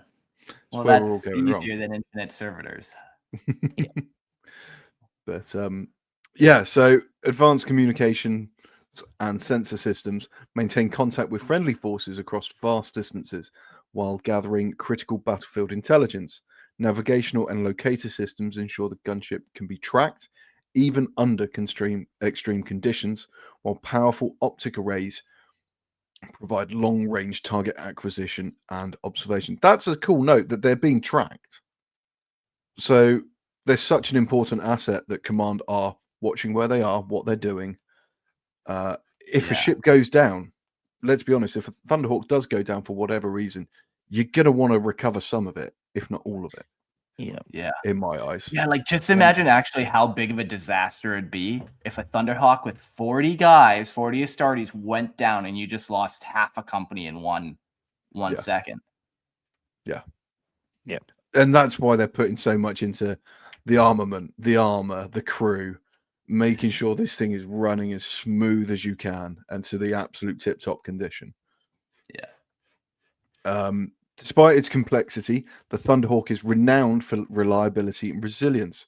A powerful machine spirit coordinates its systems, assisting the crew in navigation, targeting, and operations, ensuring it remains a highly capable war machine in any theatre of conflict. It's the fact you've got the crew, but the machine spirit's just helping them out, saying, well, I could do this. If you do this differently, then I could do that. It's that sort of two-way communication with the machine, which I suppose perhaps a servitor might not be able to interpret correctly or know how to handle. The double nerd. Fry his brain. The double nerd, it's like in Star Wars Episode 3, when like Anakin's flying his starfighter, his force capability, the machine spirit like allows him to like bank quicker and like reacts quicker, and there's almost a like symbiosis, that kind of and I suppose not precognition, but it like reacts quicker, like knowing kind of what's going to happen, knowing what it needs to do. And just the reactions of a space of an Astartes is going to be insane to data input even. So they're going to be able to make those judgments incredibly quickly, especially if you've got a machine spirit whispering filthiness in your ear. You're going to, Yeah. Oh, I had a good question. Fuck. Oh, it's gone. That's too bad. It was killer. We'll move on to defensive measures and hope that comes back to me. The Thunderhawk's armor is forged to standards comparable to a Land Raider, granting exceptional resilience. Beneath its outer plating lies layered protection of adamantium, titanium, thermoplast, fiber mesh, and ceramite, including an ablative outer shell. Wow, I don't know any of these words. These layers are designed to withstand atmospheric entry and sustained combat, making it highly resistant to anti-armor fire and battlefield attrition. It also carries defensive systems such as flare launchers, electronic countermeasures, and sensor disruption equipment to reduce the effectiveness of enemy target. Additional upgrades can further enhance survivability, ensuring the Thunderhawk remains a heavily armored and difficult target in the fiercest engagements. Yeah. Nice. Just armor on armor. Armor on armor. And if the armor's not enough, there's like technology that can stop them shooting in the first place. Yeah, pretty cool. It's quite cool that you're talking composite materials here. So one material won't work against this thing. So let's add this into the mix and let's add that into the mix. And then it's in effect a giant laminate armor. Yeah, you've got... Didn't they have that on one of the frontal armors of... I think it was the Vindicator with the ramp and stuff. Is it good? Like it protects against, gives an extra layer of protection, which of course you're going to need this. It's got atmospheric re-entry. Yeah, it's built to like withstand punishment because, again, like we said, you don't want these things going down. Yeah. And the fact it's compared to a Land Raider, it's just absolutely nuts. Like we all know what a Land Raider is capable of and the punishment a Land Raider is capable of taking. And then you add into it atmospheric re-entry. Yeah, I wonder, like, this has a machine spirit. I wonder if we could get just Thunderhawks flying without pilots, kind of how we get Land Raiders sometimes doing that. Ghost ships. I imagine so. Like, if your crew gets incapacitated, almost like an autopilot being able to fly back to the hangar or whatever, kind of bring everyone home type thing. Yeah, I feel like you could set a really cool 40k horror around that. Just a phantom ghost Thunderhawk flying. Yeah, nice. Yeah. Just appears. Yeah, and then flies up and disappears. Yeah. Or even just someone walks onto it and then it just flies off, and they're stuck on board. Yeah. They enter the cockpit and everything just kind of comes on and it starts spooling up. Yeah, nice. Yeah. But with all these armaments and equipment, it's going to need some pretty heavy engines, some pretty beefy engines to keep it afloat. So the Thunderhawk is driven by triple RX-9200 Mars pattern rocket and afterburning turbofans. So turbofans again. That's some pretty top of the line turbofans. Mounted along its wings and fuselage. In atmosphere, these engines push the gunship beyond 2,000 kilometers per hour at low altitude, reaching near hypersonic speeds during suborbital ascent and ultimately achieving orbital velocity as it breaks free of gravity. In space, the forward engine sections are reconfigured, drawing power from onboard systems to generate high-pressure exhaust for void propulsion. That's cool. So it's got dual engine capabilities. Yeah. Yeah, that's cool. And that's a big thing, is trying to find an engine that is good at either high altitudes or low altitudes. This thing does both. And space. Yeah.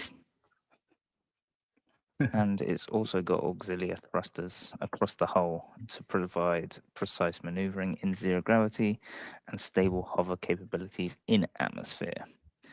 Additional attack wings improve control during high-speed assault runs, blocking for flight and deployment in combat. This blend of thrust, stability, and armored design ensures that Thunderhawk remains a relentless instrument of insertion and domination. The amount of thrust needed to hover one of these bad boys and spot, that's crazy. Yeah, you're either going to need tons of small thrusters or one on each corner that's basically as powerful as some crafts main engines. Yeah. And it just does it. There's a lot of like 40k stuff where they got like, it's so easy to be like, they got gravity defier built-ins on the tips of the wings. That's how they do it. It's always fun. It's This nice that one's- they've actually thought about it though. With this one, Yeah. like they can explain that it's like it's got these additional thrusters. The Yeah. engine's like dual capability, so it's not just one engine that does both. It like they've explained that Yeah. it switches its modes for void combat and things. Cool. Yeah, it's Fancy. thought through, which to me kind of suggests it's clearly much older in the lore. Yeah. Mhm. It Yeah. does seem like the older something is within the lore, the genuinely thought out it is. Yeah, we had this like era of like maybe 5th to 7th edition where they were doing like ultra detail in the Imperium Armoury books where Yeah. we'd get all these technical specifications and like all this super detail and stuff. So yeah, there definitely was that time period where we'd get so much, and then the ships that came out after, we don't get any of these technical specs and stuff. No, I think if they did like a second wave of Imperial armor books and explained the new armor and the new aircraft, Yeah. it'd take if away they went- quite a few of those questions. If they went into the detail about it being like Yeah. it comes from an STC that's been newly discovered. That's why we can make it hover now. It's why it can now do this. It's Yeah. So I mean, like we say about the turbofan engines popping up again. I mean, that's 1930s technology. Yeah. yeah. Yeah. You know, the first jet engine was patented in the UK in Yeah, 1936. You'd expect it to be like a cold fusion, like Yeah. thrusting jet propulsion system or something like crazy sci-fi like that. But it's just a good old fashioned jet. Slap that Just engine going, off brute we go. So the transport capacity to make use of those engines, the Thunderhawk can carry 30 power armored Space Marines or 15 warriors clad in Terminator armor within its upper and forward holds. The gunship may also transport a dreadnought or various Space Marine bikes, allowing it to deploy both infantry and armored assets directly into battle. Warriors embark and disembark through the forward assault ramp or side access hatches, while the prowl-linked picked feed relays battlefield imagery into the troop bay, ensuring those awaiting deployment can study the battlefield before the assault begins. I mean, forearmed is, you know. I'm assuming that's 30 across both, not 30 in each, right? That'd be wild. Why not? It's 40k. Yeah. Why not? And considering the the- size difference of the Thunderhawk to, you know, previous aircraft, I could see 40, 30 fitting in each, perhaps. Yeah. At a pinch. Cram them in there. Yeah. It's cool that you can put like bikes and stuff in there. It's a fun image of like this ship landing or hovering 10 feet off the ground and a bunch of motorbikes jump out the nose cone. Yeah, that's cool. That's a cool image. Or even just the Terminator slowly walking down the ramp. Yeah. You know, just, oh no, we're done. All right, guys, we give up. That image of like not touching You down can have and like this the planet. Terminators like walking down the ramp and then like just dropping the last like 50 feet or whatever and just like slamming down. Yeah. Slowly rising up, and as it's like guns are spooling up. Like, yeah. All hitting like full on superhero landings, like on their knees, a fist on the ground, Yeah. and then not even looking up before the assault cannon is just blasting. Yeah, like the ground slightly cratering and cracking underneath them as they land. Yeah, cool. Yeah, that'd be dope. We've got crazy ammunition again. Yeah, we got some more technical specs here. This one goes 2,000 kilometers per hour again, has a range of 28,000. Yeah, that's just how much gas do they fucking need? How much fucking promethium is burned on these bad boys to just move it anywhere? Yeah. Thicker armor, 121 tons. I just seen that. Yeah. She's thick with 2 C's. Yeah. She's thick. Just how I like it, though, I think. Absolutely. Yeah. I mean, yeah, the ammo's realistic, but like if I'm thinking of a sustained firefight from one of these things, 28 rounds? Yeah, not that much. That's Also, like the main armament, autocannon, fair enough, 28 rounds. That's not a lot. A laser destructor or las cannons, you're not really going to have rounds on that, right? That's going to be a charge. Yeah. We've only got 4,000 rounds more on the heavy bolters, but this is actually 4 twin links rather than 2 twin links. You've got twice as many heavy bolters, but you've only got 400 more rounds. Yeah, you burn through. And like in 40K,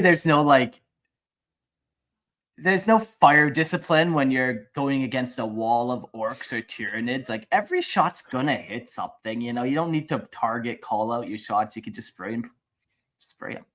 Those bullets would go. Yeah, no one ever goes on to semi-automatic in 40K. Yeah. Cool little tech spec. Can use the Thunderhawk in many different ways. It's very versatile. It is. The Thunderhawk's powerful engines allow it to descend into the lower atmosphere and deploy warriors without the need to land, making it one of the most versatile aircraft in Astartes service. Capable of transporting 3 full tactical squads with exceptional precision, it delivers Space Marines directly into the heart of battle while providing overwhelming fire support. Favored by countless chapters for its range, durability, and battlefield flexibility, the Thunderhawk remains one of the most valuable war machines ever forged. Its construction secrets still guarded by the Adeptus Mechanicum and Chapter Tech Marines. Yeah, fair enough. You can't really argue with that. Yeah, very cool. Yeah. So here's the bit that I really enjoy. Like transports are cool, but Thunderhawks as attack craft. Thunderhawks are not confined to planetary warfare. In void battles, they are frequently launched alongside fleet attack craft, where their formidable firepower, heavy armor, and embarked space marines make them a dangerous weapon in any Astartes fleet. Though slower than dedicated interceptors, Thunderhawks possess the resilience and endurance to outlast many smaller craft, remaining in combat far longer before requiring rearmament or refueling. This durability allows them to smash through enemy fighter screens, weather intense opposition, and deliver boarding forces directly into hostile warships. Unlike most assault craft, they can often accomplish such missions without escort, relying instead upon their own armor, firepower, and relentless determination to reach the target. Bit of double nerding. Star Wars Battlefront 2, the first game where you got the space battles and you could go and fly a ship into the enemy big boss ship. It's a space landing craft, this thing. Yep.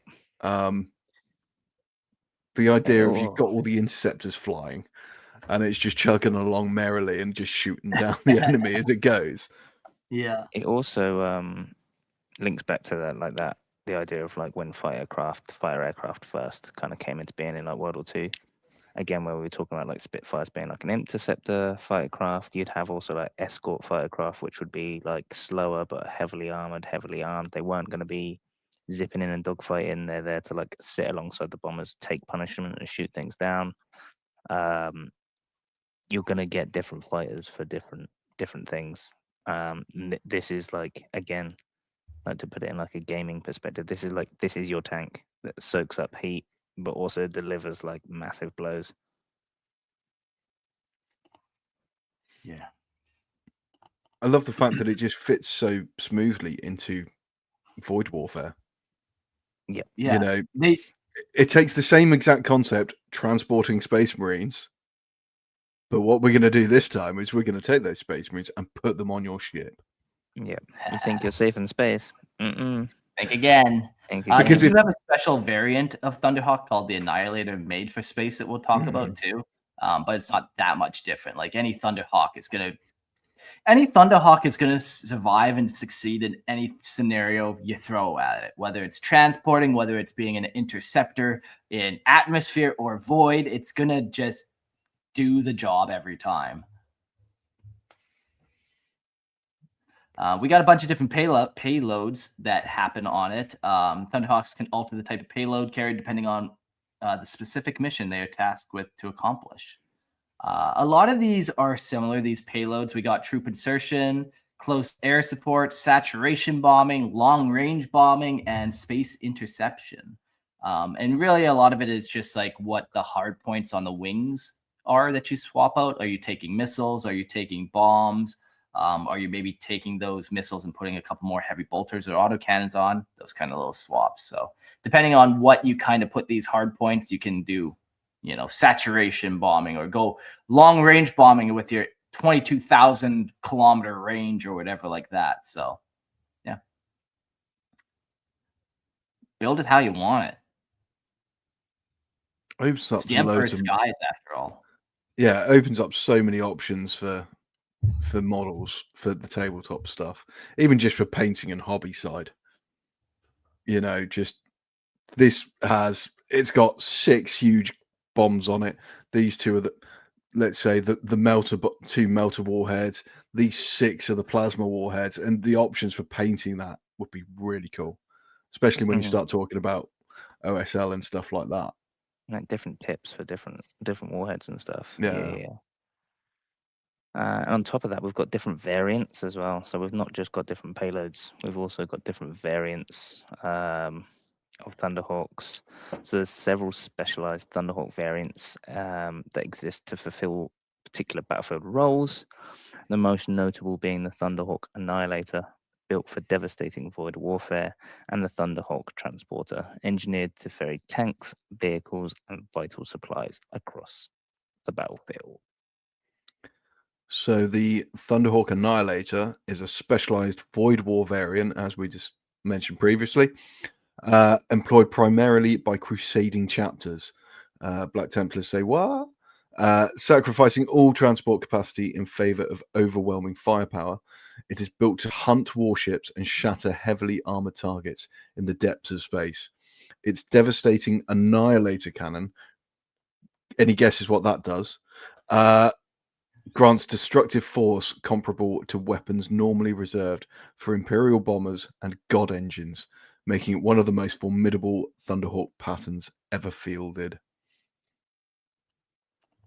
Apparently, the Annihilator cannon is a type of vortex weapon.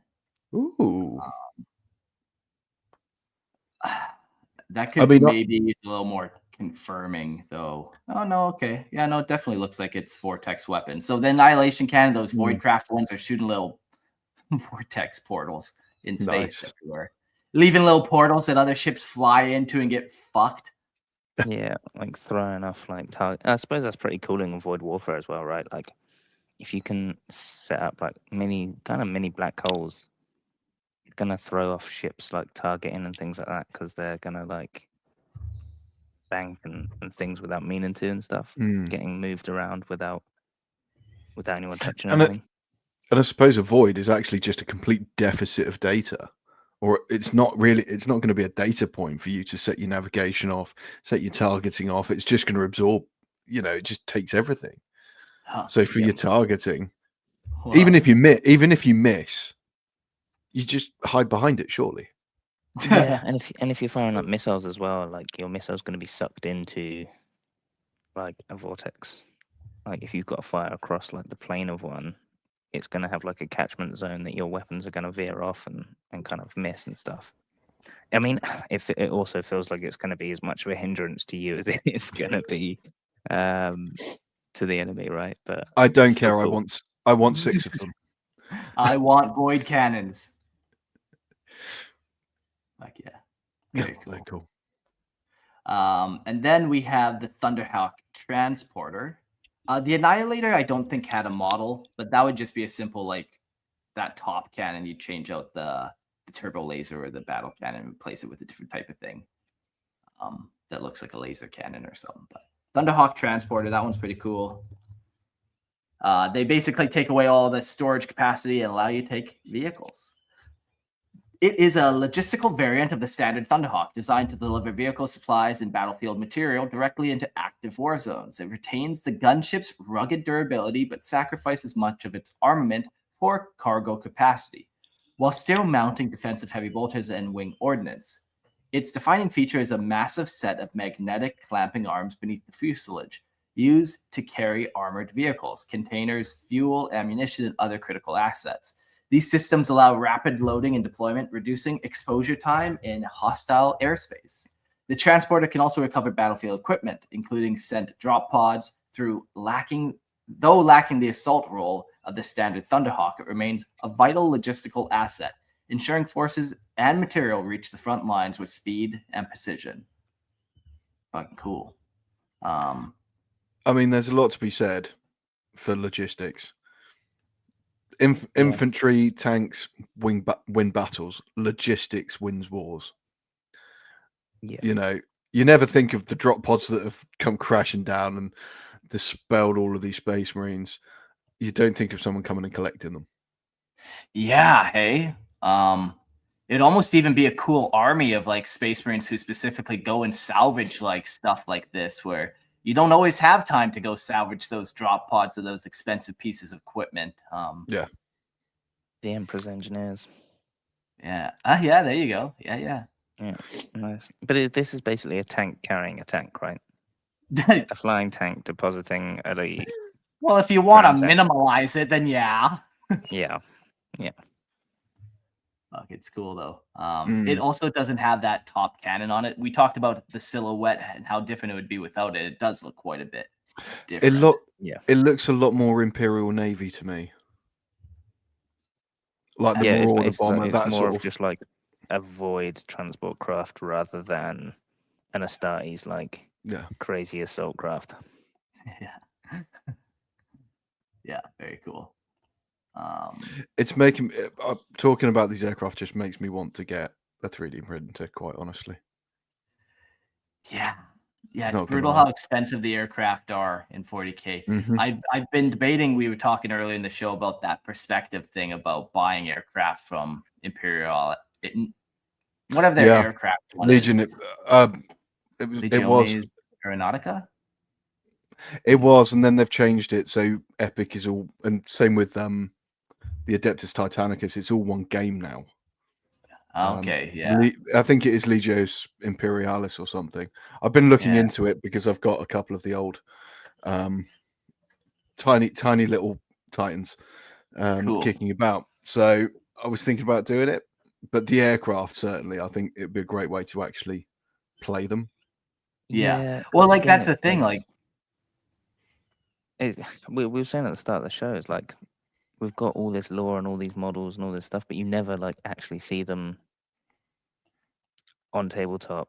They're always just kind of like the insertional exfil craft. Like, could you imagine somebody dropping $1,000 on a Thunderhawk transporter just so they can deep strike their Rhino? Yeah, it's crazy. Yeah, like you never see that. No one will ever do that. Also, like, how many points is that going to cost in your army? We're going to have to be talking about having like a 10,000 point army just so that you can like justify dropping one of those down. I need my transporter. Apocalypse is a thing, so once more. So it could be like those games where you see where it's like literally like an entire like warehouse floor that's been put out as like a diorama, right? It's going to be like that. Yeah. Well, I think that's a good trick though. Buy some. What was Legionis Imperialis or whatever, like that. And you can do that weird perspective trick where you don't have to drop $1,000 on a Thunderhawk, and you can still buy some Thunderhawks and have them in your army. You could even use them in tabletop. You just got to put it down the right base size, and then you could use them in tabletop. So, yep, yeah.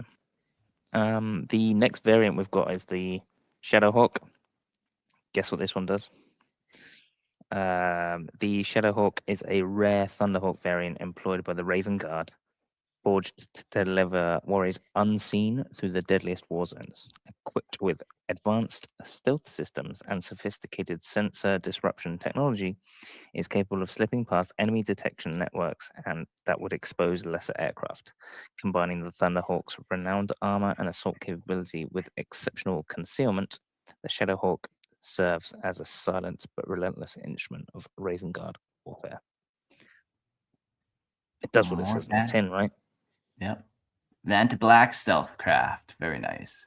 Nice. So just going back a touch for those that are interested, the Thunderhawk transporter is within the Legends rules, and points wise, it's 495 points. But wait, it's equivalent of a Bane Blade for points. but you can deep strike 2 rhinos. It's worth it. Yeah. You don't even know what's in those 2 rhinos.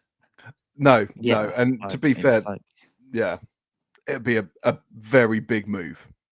it's like Russian nesting dolls, right? You deep strike rhinos, that then just empties out a bunch of like Terminators. Yeah. I like it. They then put down like a deep strike beacon, and then some more stuff turns up. Yeah. I think we've got the makings of a good strategy. I think so.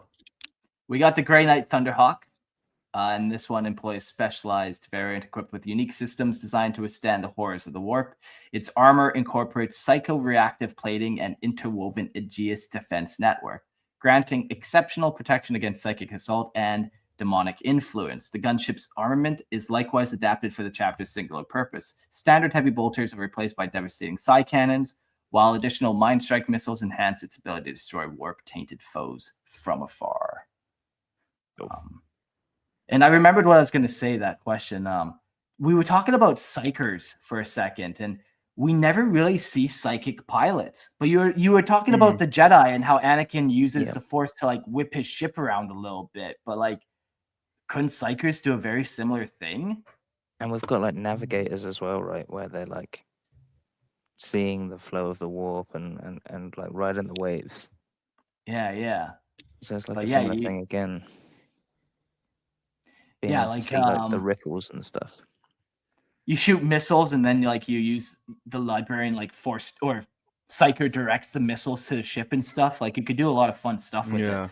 I guess we do have psyker dreadnoughts with the Blood Angels, but to have a psyker tank, I guess we have Psi Titans as well. So like the technology definitely is there to kind of even harness psychic powers through your guns, weapon systems, or whatever.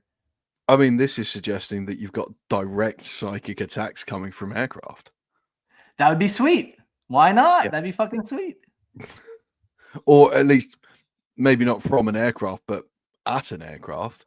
An incredible, some kind of psychic trying to, I don't know, frazzle the machine. Yeah. Like you think about like all of Zeech's demons, they're all like birds and stuff, right? They've got wings and things like that. Like having like a dogfight with like a demon of Zeech. Oh, that'd be cool, yeah. Psyker's like creating a little bubble force field around his ship and stuff where missiles are bouncing off of. Like, yeah, very cool. I'm surprised we've not seen more Grey Knight tweet stuff where it's obviously like said about it, like having like special like anti-warp shielding and weapons. Where we've had like proper like gunships and like interceptor craft that are purely for an attack role. Yeah. Like it's surprised that there's not been like an anti-warp variant. Yeah, I wonder what they're gonna do with the Grey Knights. Like it's been so long and we still don't technically have Primaris Grey Knights, and like they're at this weird phase. Yeah. Would you Primaris a Grey Knight? I suppose you can Primaris a librarian, so why not? Yeah, like sure. The problem is because it's made out of the Emperor's gene seed. That's the fucking problem with the Grey Knights nowadays. Is like, okay, so now what are we doing? You've just created a whole new thing, a whole new category, just like Custodes. Like they're that different now in my mind. Yep. Could you add the new Primaris gene seed into an Emperor? Would you dilute? Would you want to dilute that gene seed with the Primaris gene seed with like lesser Primaris? Yeah. You wouldn't want to do any of it. You wouldn't. Well, that's another. They've created all sorts of issues for themselves. I mean, Grey Knights, I think they're wicked. The models are cool. They're getting outdated, bless them. They do deserve a refresh. I will You give just, big you thing to just them. scale them up, I guess, a little bit, maybe. But I think Yeah. the 30k Marines are slightly bigger than Firstborn, but smaller than Primaris. You could kind of go that angle where they're like, no, they are smaller than Primaris, but they're scaled up so that it's not like a Just squat. atrocious. I hate Yeah. everything you said. I hate what GW did with their scaling, man. They really fucking fucked Yeah. all the scaling. Yeah. I So just want to you've got like 3 different scales for Space Marines now. It's crazy. Yeah. It could be worse. You could still be using, what are they, late 90s sculpts for Catachans? Oh, those biceps. Something else. Now we're They talking. still get me sweaty. Yes, sir. Having just painted Gaunt's Ghost, though, the biceps are still throughout, so don't worry. Oh, okay. But Bicep yeah, technology hasn't changed in millennia.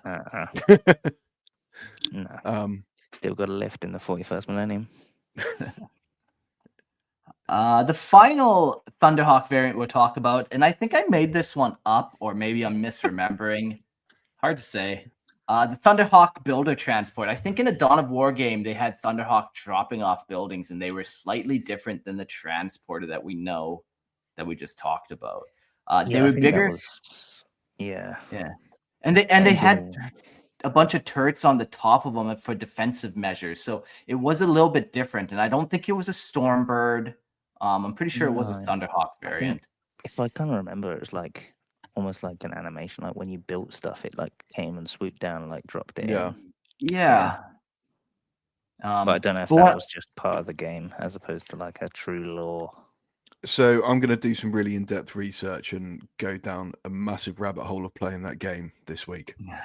So thank you. Get back to us, an excuse, sure. And just in case people out there are wondering, there is a new Dawn of War coming. There is. Oh, crazy. So that's looking good. And supposedly a 40k total war, I've heard rumor of. Yeah, I've heard that as well. So exciting things on the horizon. I mean, on the gaming front. If a Thunderhawk dropped down like your defense bunkers, does that count as dropping a building?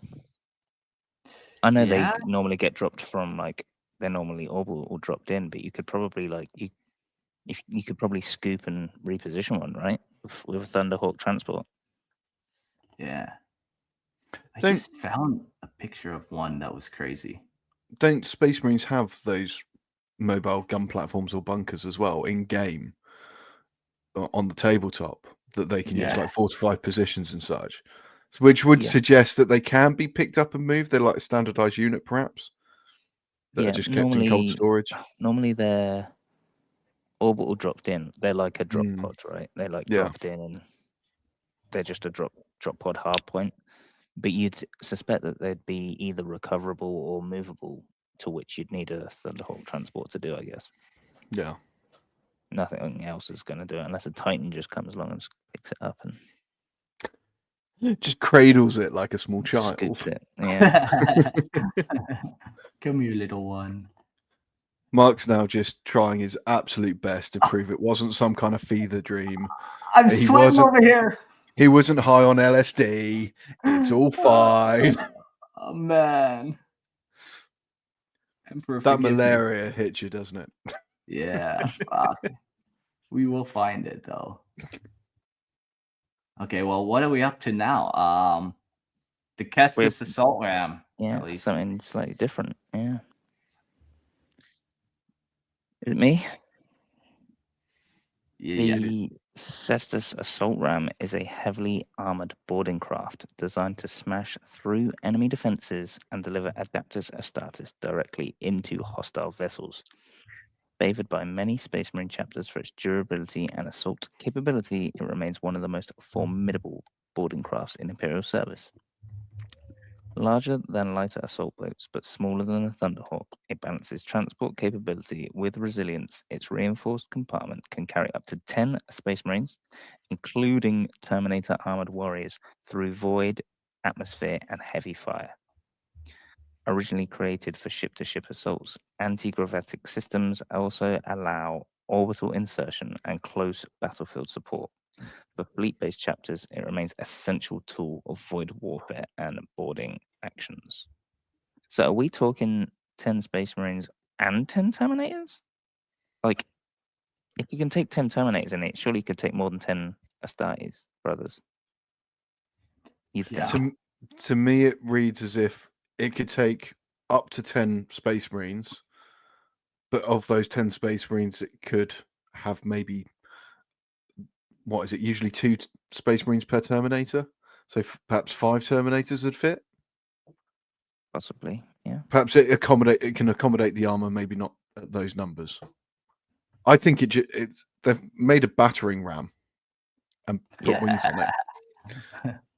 I do like some of the stuff we're going to talk about. This it is like really cool. Yeah. Before we carry on, I did find this little thing about the Thunderhawk transporter where this thing's carrying 6 fucking tanks on it. It's way beefier. I don't think this is what I was looking at, but you know, it does give you some ideas that there are bigger Thunderhawks. But yeah, let's go back to the Assault Ram. I'll play Dawn of War and get you a screenshot to prove that you're not crazy. All right. Thank you. Anyway, back to the really cool assault ramp. This venerable assault craft has served since the Great Crusade, carrying Adeptus Astartes boarding forces through the void into enemy vessels.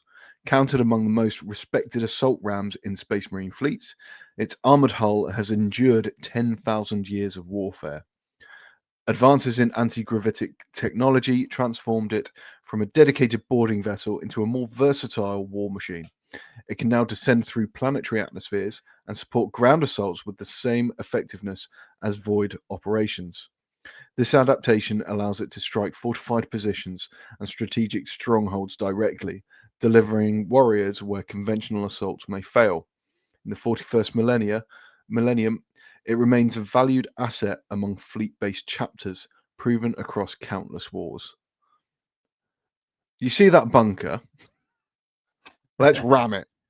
Yeah. Let's be inside it. Yeah. Oh, it's just a really cool concept.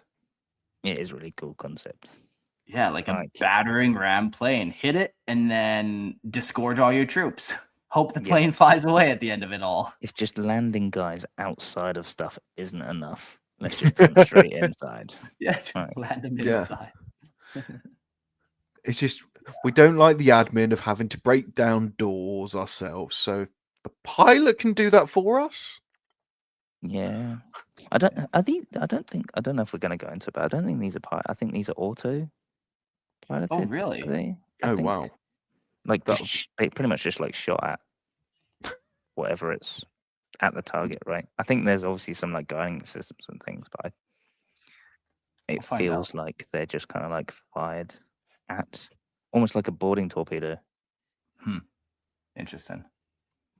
We'll find out. The Caestus Assault Ram was created to hurl itself across the void at extreme speed, smashing through enemy ship hulls and delivering Adeptus Astartes directly into the heart of hostile vessels.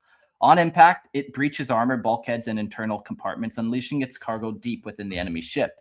These operations are extremely dangerous, requiring exceptional protection for both craft and crew. The Caestus is encased in heavy armor and reinforced with impact compensation systems in its armored prow, allowing it to survive strikes that would destroy lesser crafts.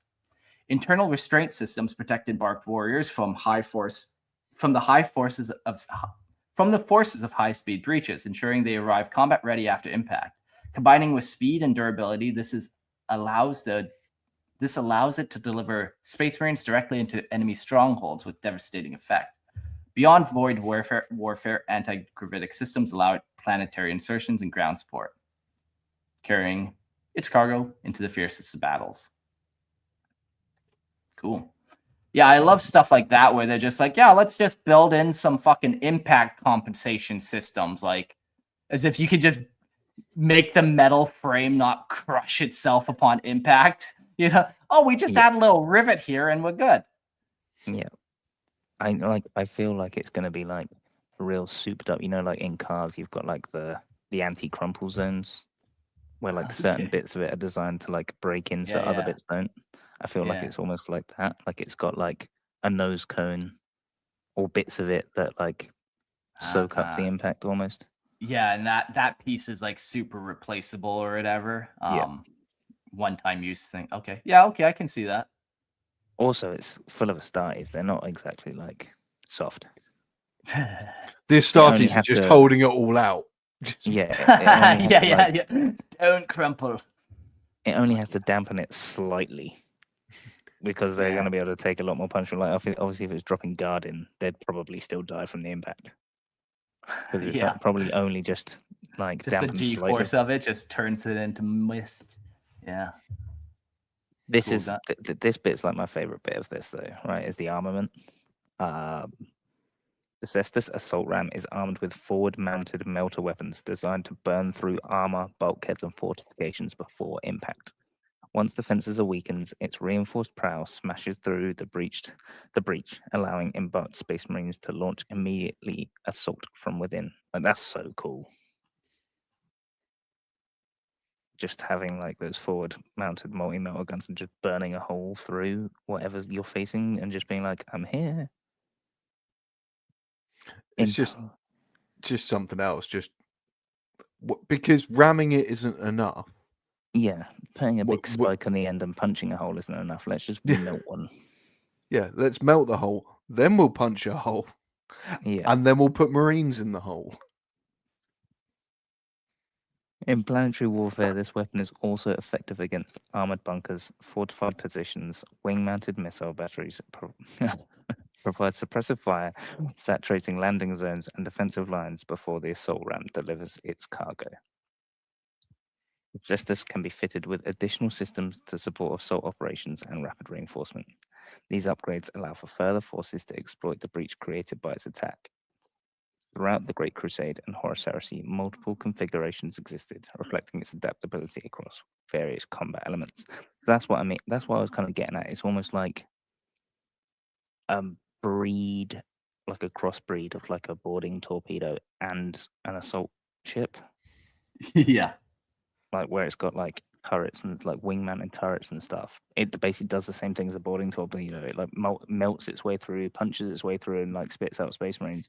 But it has got turrets and wings and things like that. It's more than just like a one-off delivery system. It is like this delivery system will make sure it gets there. Even if you send interceptors to intercept it, it's gonna blow those up and keep going. Like yeah. And it, like once it's created a breach, it's almost like a fortified position that your soldiers can then like get through because it's got like turrets on the outside and stuff like that. It like not only creates a breach, it creates like a bridgehead as well. Yeah. Makes the channel. Yeah. No, they're really cool. I mean, I've just looked up at the tabletop. So according for the tabletop rules, it carries 12 Astartes. A Terminator takes 2 of those spots. So you'd get 6 Terminators. Okay. I guess the limiting factor is how many can you stack up like a Pringles can.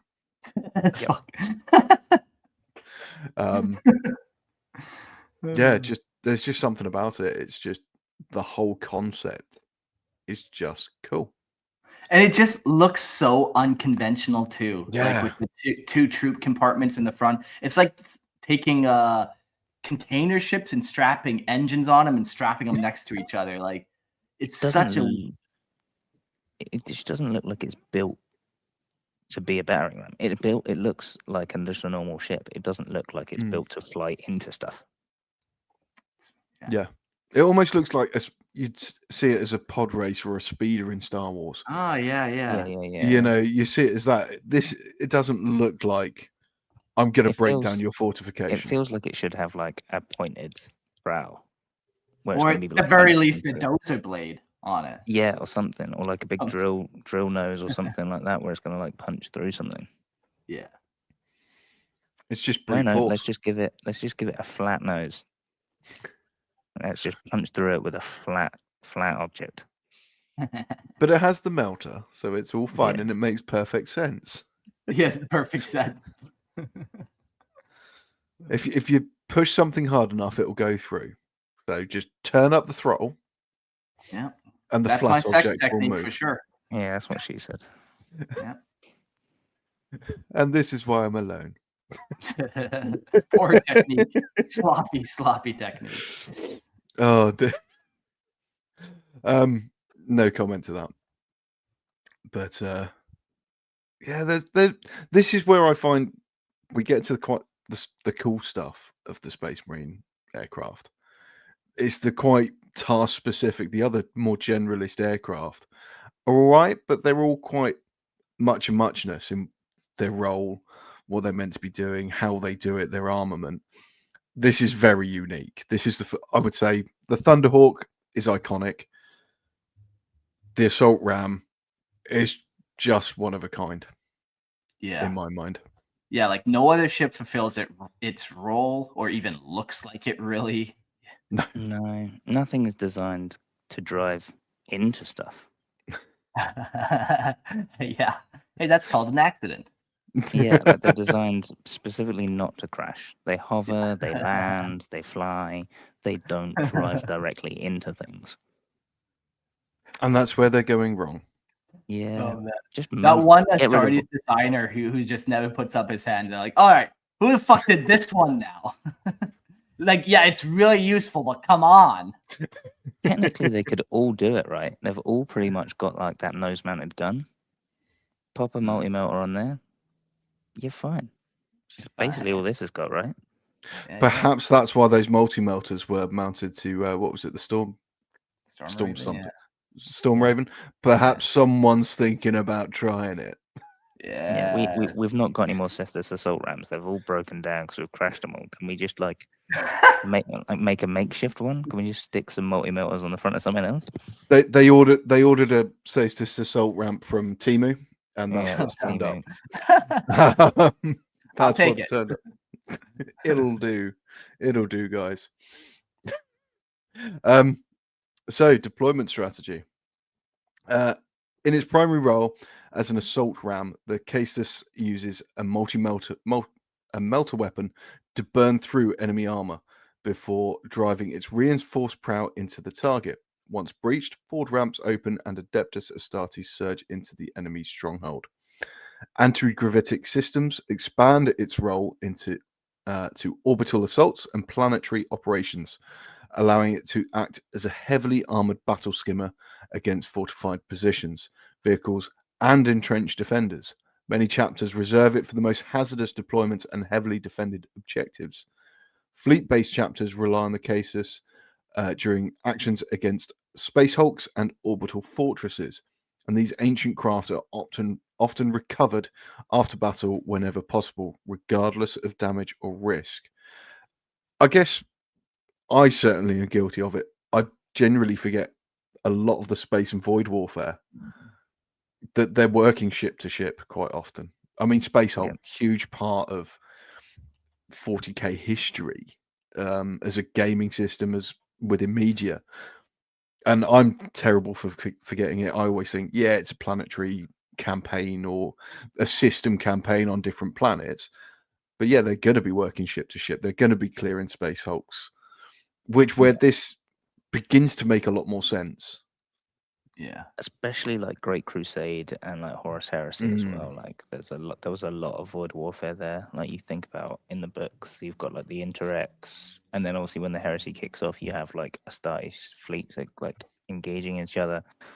But you didn't really hear a lot about Caestus Assault Rams. You like boarding torpedoes was like how they got about pretty much. You want Astartes over there, fire a boarding torpedo. I'm just wondering now about that piloting thing. You were saying that they like drone operate, and like even just the way that they talk about having to recover them after battle almost indicates too that they are kind of launched and not necessarily piloted and able to recover just on these tech specs. It says there's a pilot and a gunner. Yeah. And I mean, potentially they could get stuck.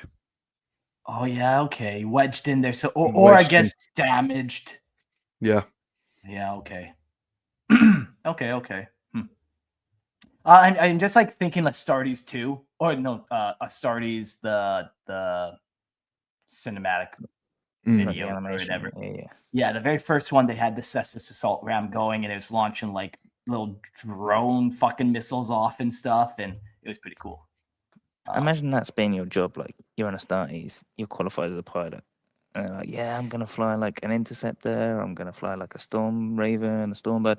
No, you're flying a Caestus. Oh, I mean, it could be worse. You could be flying the Thunderhawk transport. yeah. But the fever dream building transport that Mark has clearly imagined. Yeah. Imagine going through all those like hundreds of years of like training though, and it's like, oh yeah, like you're not actually gonna fly, you're just gonna crash. Unless that's what your training led you to. Perhaps you couldn't fly all that well. Wow. So, now that's using the most of the every Astartes, hey? They make the most of them. Yeah. All right. What does this have any form? Oh, it does have some technical specs. We'll just go over real quick. Not much has changed, honestly. Like, so they can go 1,800 miles, just like the last one, as a range of 22. I think just like the last one. It's all pretty similar specs, right? Yeah, oddly enough, 85 tons. You know, these are fun to like look at, but like they ultimately don't fucking mean anything. Like, there's no real value to any of the numbers that they provide, but they're still fucking fun. I know I'm fixated on it, but main ammunition, like again, you don't really have ammunition for a melter. Yeah. Or maybe they 24 shots. You can go breach 24 different ships. Get after it, boys. But before what? You need to change the battery? Like barrels. I feel like they got those two the wrong way round. Main ammunition should be NA. Yeah. In my mind. And then 24 rounds of the missile launchers. That makes more sense. A lot more sense. Yeah, but it can't be that because Games Workshop never do typos. Never. Also, the superstructure, the superstructure armor feels small. It should potentially have like an appendix, like frontal armor. Because obviously, it's like we're talking about this. It's got like crazy frontal armor because it's literally ramming through a hole. Yeah. If 60 mil is all we're working with here, it's not a lot. Yeah. All right. I think you'll find 60 mil is plenty. Depends how you use it, right? The way I use it, she'll do. Formation. The first recorded during the closing years of the Great Crusade. The Dragonfire attack pattern formation employed 3 Caestus Assault Rams flying a perfect formation, their crews coordinating devastating melter strikes with unwavering precision. By combining the destructive power of their magna melters against a single point, the assault craft could burn vast breaches through the fortress walls, starship hulls, and heavily reinforced defense moments before impact. Few barriers could withstand the thunderous force of a Dragonfire assault, and fewer still survived what followed through the breach. Cool. Yeah, it's cool. You'd expect them to have like a special model of melter. Like, I know it's a dual-mounted Hephaestus pattern magna melter. It's like a special like Caestus pattern melter or something that is like big. Once again, you gotta fire that melta faster than your ship goes. So that's the problem with the fucking melta. And you've got to do it like the range is obviously as well, like smaller on a melta. You've got to do it like instantaneously before you hit the target, right? Yeah. When you get into the logistics of it, it's almost magic. But that's 40K. Heresy. 40K. That's why we're here. Absolutely. Cool. I mean, I suppose it also speaks to the precision of the pilots, the gunners. Sure. To be able to recognize that exact moment he has to fire, to be able to not squish against it. Not squish against it or fly into your own like melter waves. Yeah. Cool aircraft though. Really cool. Yeah. So the Xiphon pattern interceptor. The origins of the Xiphon are shrouded by millennia, though it has received the Legionis Astartes since the Great Crusade. Built for speed and aerial dominance, it demands exceptional skill from its pilot, a challenge readily met by Adeptus Astartes. Excuse me. Despite its performance, the Xiphon was difficult to maintain and operate, with complex systems and limited range preventing widespread deployment. Still, it remained valuable during the Horus Heresy, wherever air superiority was contested. It required precise control to unlock its full potential, operating in both atmosphere and void with exceptional maneuverability though unforgiving, it rewarded mastery with speed, precision, and flexibility. Its propulsion system relied on specialized fuel, enabling seamless transition between planetary and void combat. Thousands of years after its introduction, the Xiphon remains a valued interceptor in many Space Marine armories. To me, it's very much going back to the double nerding of Star Wars. That Jedi fighter level of tolerance. Yeah, You need to be on it. It screams like White Scars for me. Yeah. Like this is maybe something that they fly because they are the guys that are like quick. They've got those reactions. They've got like that instinctive fluidity and mobility. I'm not surprised that it's like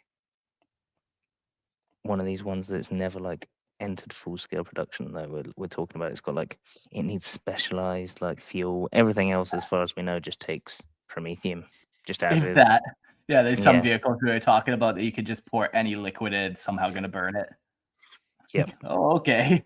Like it's hard to use, it's hard to handle. It needs special fuel. Yeah.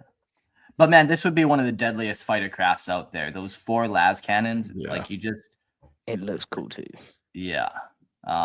Lots of people will say that it's based off of like the Battlestar Galactica fighter jet. I don't know what that one's called, and it's very similar for sure. For sure, I'm sure they took inspiration from it, but yeah, very sleek design, or like an almost like an A-wing almost from Star Wars, but not quite. Yep. It looks like what it is. It looks like an interceptor. It looks like a fighter. Yeah, super sleek.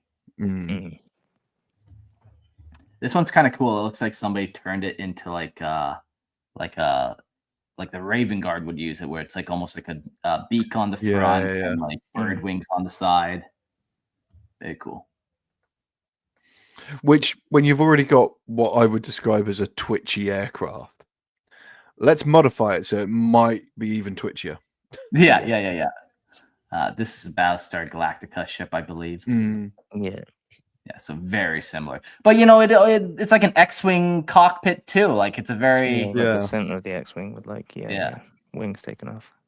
Yeah, wings and then engines like right next to the cockpit type thing. But yeah, very cool ship. It's armaments.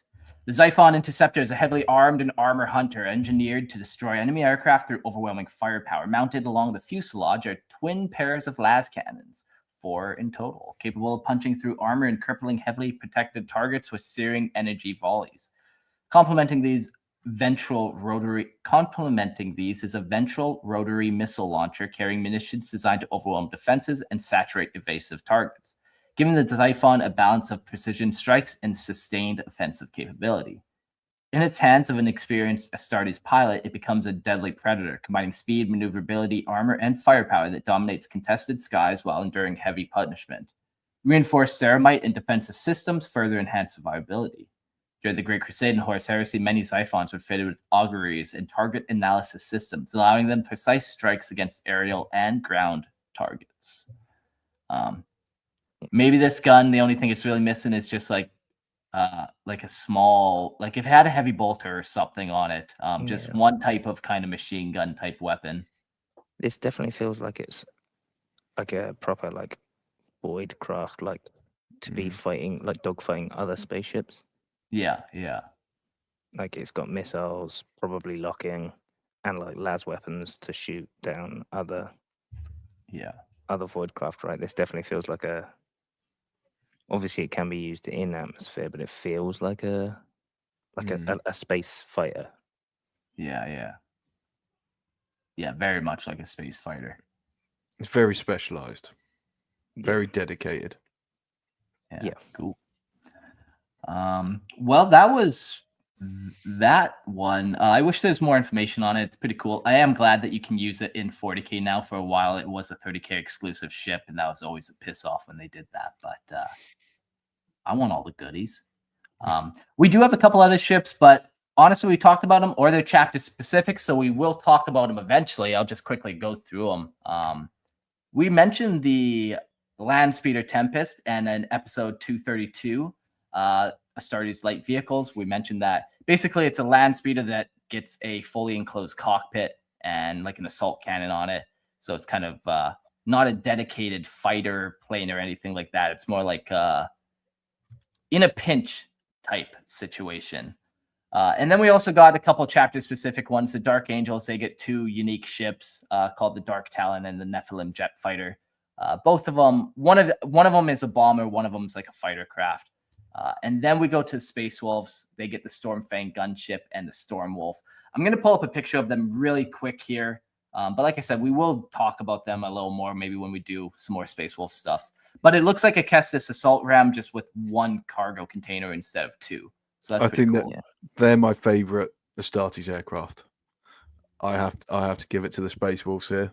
I think they are just nice cool models. Yeah, they are cool. What are you digging about it? I don't know. I think it's the lower profile.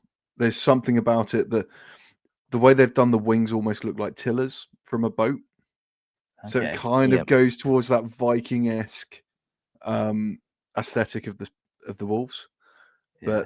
But it's lower. It looks like an atmospheric aircraft in a sci-fi setting. It looks like the speeders of Star Wars. You know, I could see it working and being used. Yeah, it does look cool. And obviously it's got it's not just lore, you can get cool models for them as well, right? Yeah. Which is a bonus. And then we also have the Corvus Blackstar. I'll pull that one up too, because that one's pretty cool. Well, a question I have is like the Nephilim, aren't they like Xenos? No, they're an angel, aren't they? Like that. Yeah. I got confused. Just this one's pretty cool. Wide. It's an odd shape. This one, I really like the way the plane looks and stuff, but for a Astartes design, it's so different than everything else. Where it's got this really like wide, flat, compressed pancake body, and then the wings are at the very front of it, which is abnormal for most Astartes ships. Yeah. It looks almost like some of the like late 40s, early 50s stuff that led to Area 42, you know, all of that sort of stuff. To me, Area 52, isn't it? Not 42, but that sort of early Cold War, this could be alien technology, History Channel special. It's that sort of look to me, the flying pancakes. Yeah. Just going back to it, I was right. The Nephilim are a minor malevolent Xenos species. Are they like that vampire one or psychic vampire one? I think so. Just having a look at the wiki now. Apparently they towered even over Horus, twice as tall as the Astartes. Like I knew there was something in 40k about it. Cool. It just seems weird that the Astartes would name their ship after a Xenos. The Nephilim jet fighter is pretty sweet. I got a picture of it. Another nice silhouette where it kind of breaks that Astartes plane idea of just like these giant flying bricks with big engines and tiny wings on the back. This one looks like it could actually fly. Very cool. Well, that was that. Like I said, those chapter specific ones we'll get to another time. There are other Astartes aircraft, but they are like specifically 30k or they're like rare and retired. So there will be another episode at some point where we talk about like the Stormbird or I don't know, the Overlord gunship. I don't know. There's a bunch of different ones out there. So very cool. Did you guys have a favorite one? I know Fishy there, you said you like the Space Wolf one. Yeah. I'm a bit of a sucker for a Stormfang. I was going to surprise a friend of mine who might actually listen to this later at a later date and paint one up for him and just hand it over. So I know he loves building, he loves playing, but he hates painting. So yeah, Do a guy a potentially. favor. Yeah. So I might do something. But the Thunderhawk is a classic. Yeah. Can't go wrong. It's been with us from the beginning. Yeah, I love it. Yeah, T, what about you? Did you have one? Like your homebrew chapters like Space Wolfish, do you have some Stormfangs in there and stuff? Or I mean, yes and no. Like it's that kind of similar aesthetic. I mean, from the episode, I think it's got to be the Fire Raptor. yeah. Just like a flying machine of death. Pretty Ball awesome. turrets with the 2 auto cannons poking out, like it just looks deadly. I forget what you were saying. That one ship with the gun coming out the side was the Hercules, maybe you were saying, but it's very much like you got this giant cannon coming off the side of your ship there. Yeah, AC-130 gunship. Yeah, very cool. Yeah, I think my favorite, I'll go with you, either the Fire Raptor or I'm gonna wait and see what kind of Vindicator flyer somebody comes up with. Replace that assault ramp with the Demolisher cannon and see where it takes us. But yeah, nice. Yeah, all the Astartes flyers are pretty cool. I like them all. Yeah, they're pretty sweet. Yeah, just shipping containers with wings and guns. And who don't love super soldiers that can fly? Yeah, I wonder what kind of Primaris stuff we'll get from flyers, like all the firstborn vehicles that we've been talking about and stuff. They're not Primaris vehicles; they are obsolete now at this point. It's just a matter of phasing them out. So yeah, it'll be cool to see what kind of Primaris vehicles we get. If we get like a super sleek flyer, or if you look at like their tanks, they kind of almost look like more actual realistic and functional. So maybe we'll get kind of planes that kind of look like that and less flying bricks, but who knows? We'll see. I think they will face an absolute rebellion if they ever get rid of the Thunderhawk. Yeah. To be fair, there are some things that you can't, like they couldn't get rid of Terminators, and I don't think they can get rid of Land Raiders either. Like those will somehow make it into the firstborn armory, but absolutely, and they're the classics. It's what people grew up on with 40k. They're just iconic. Yeah. Cool. So yeah, it'd be cool to see what they do. But equally, keep the classics. Yeah. Cool. Well, any closing thoughts there, or that's an episode? None from me. No, none from me. That's really cool episode. Yeah, really cool episode. Yeah, it's fun doing it with you British boys. Makes me feel more intelligent.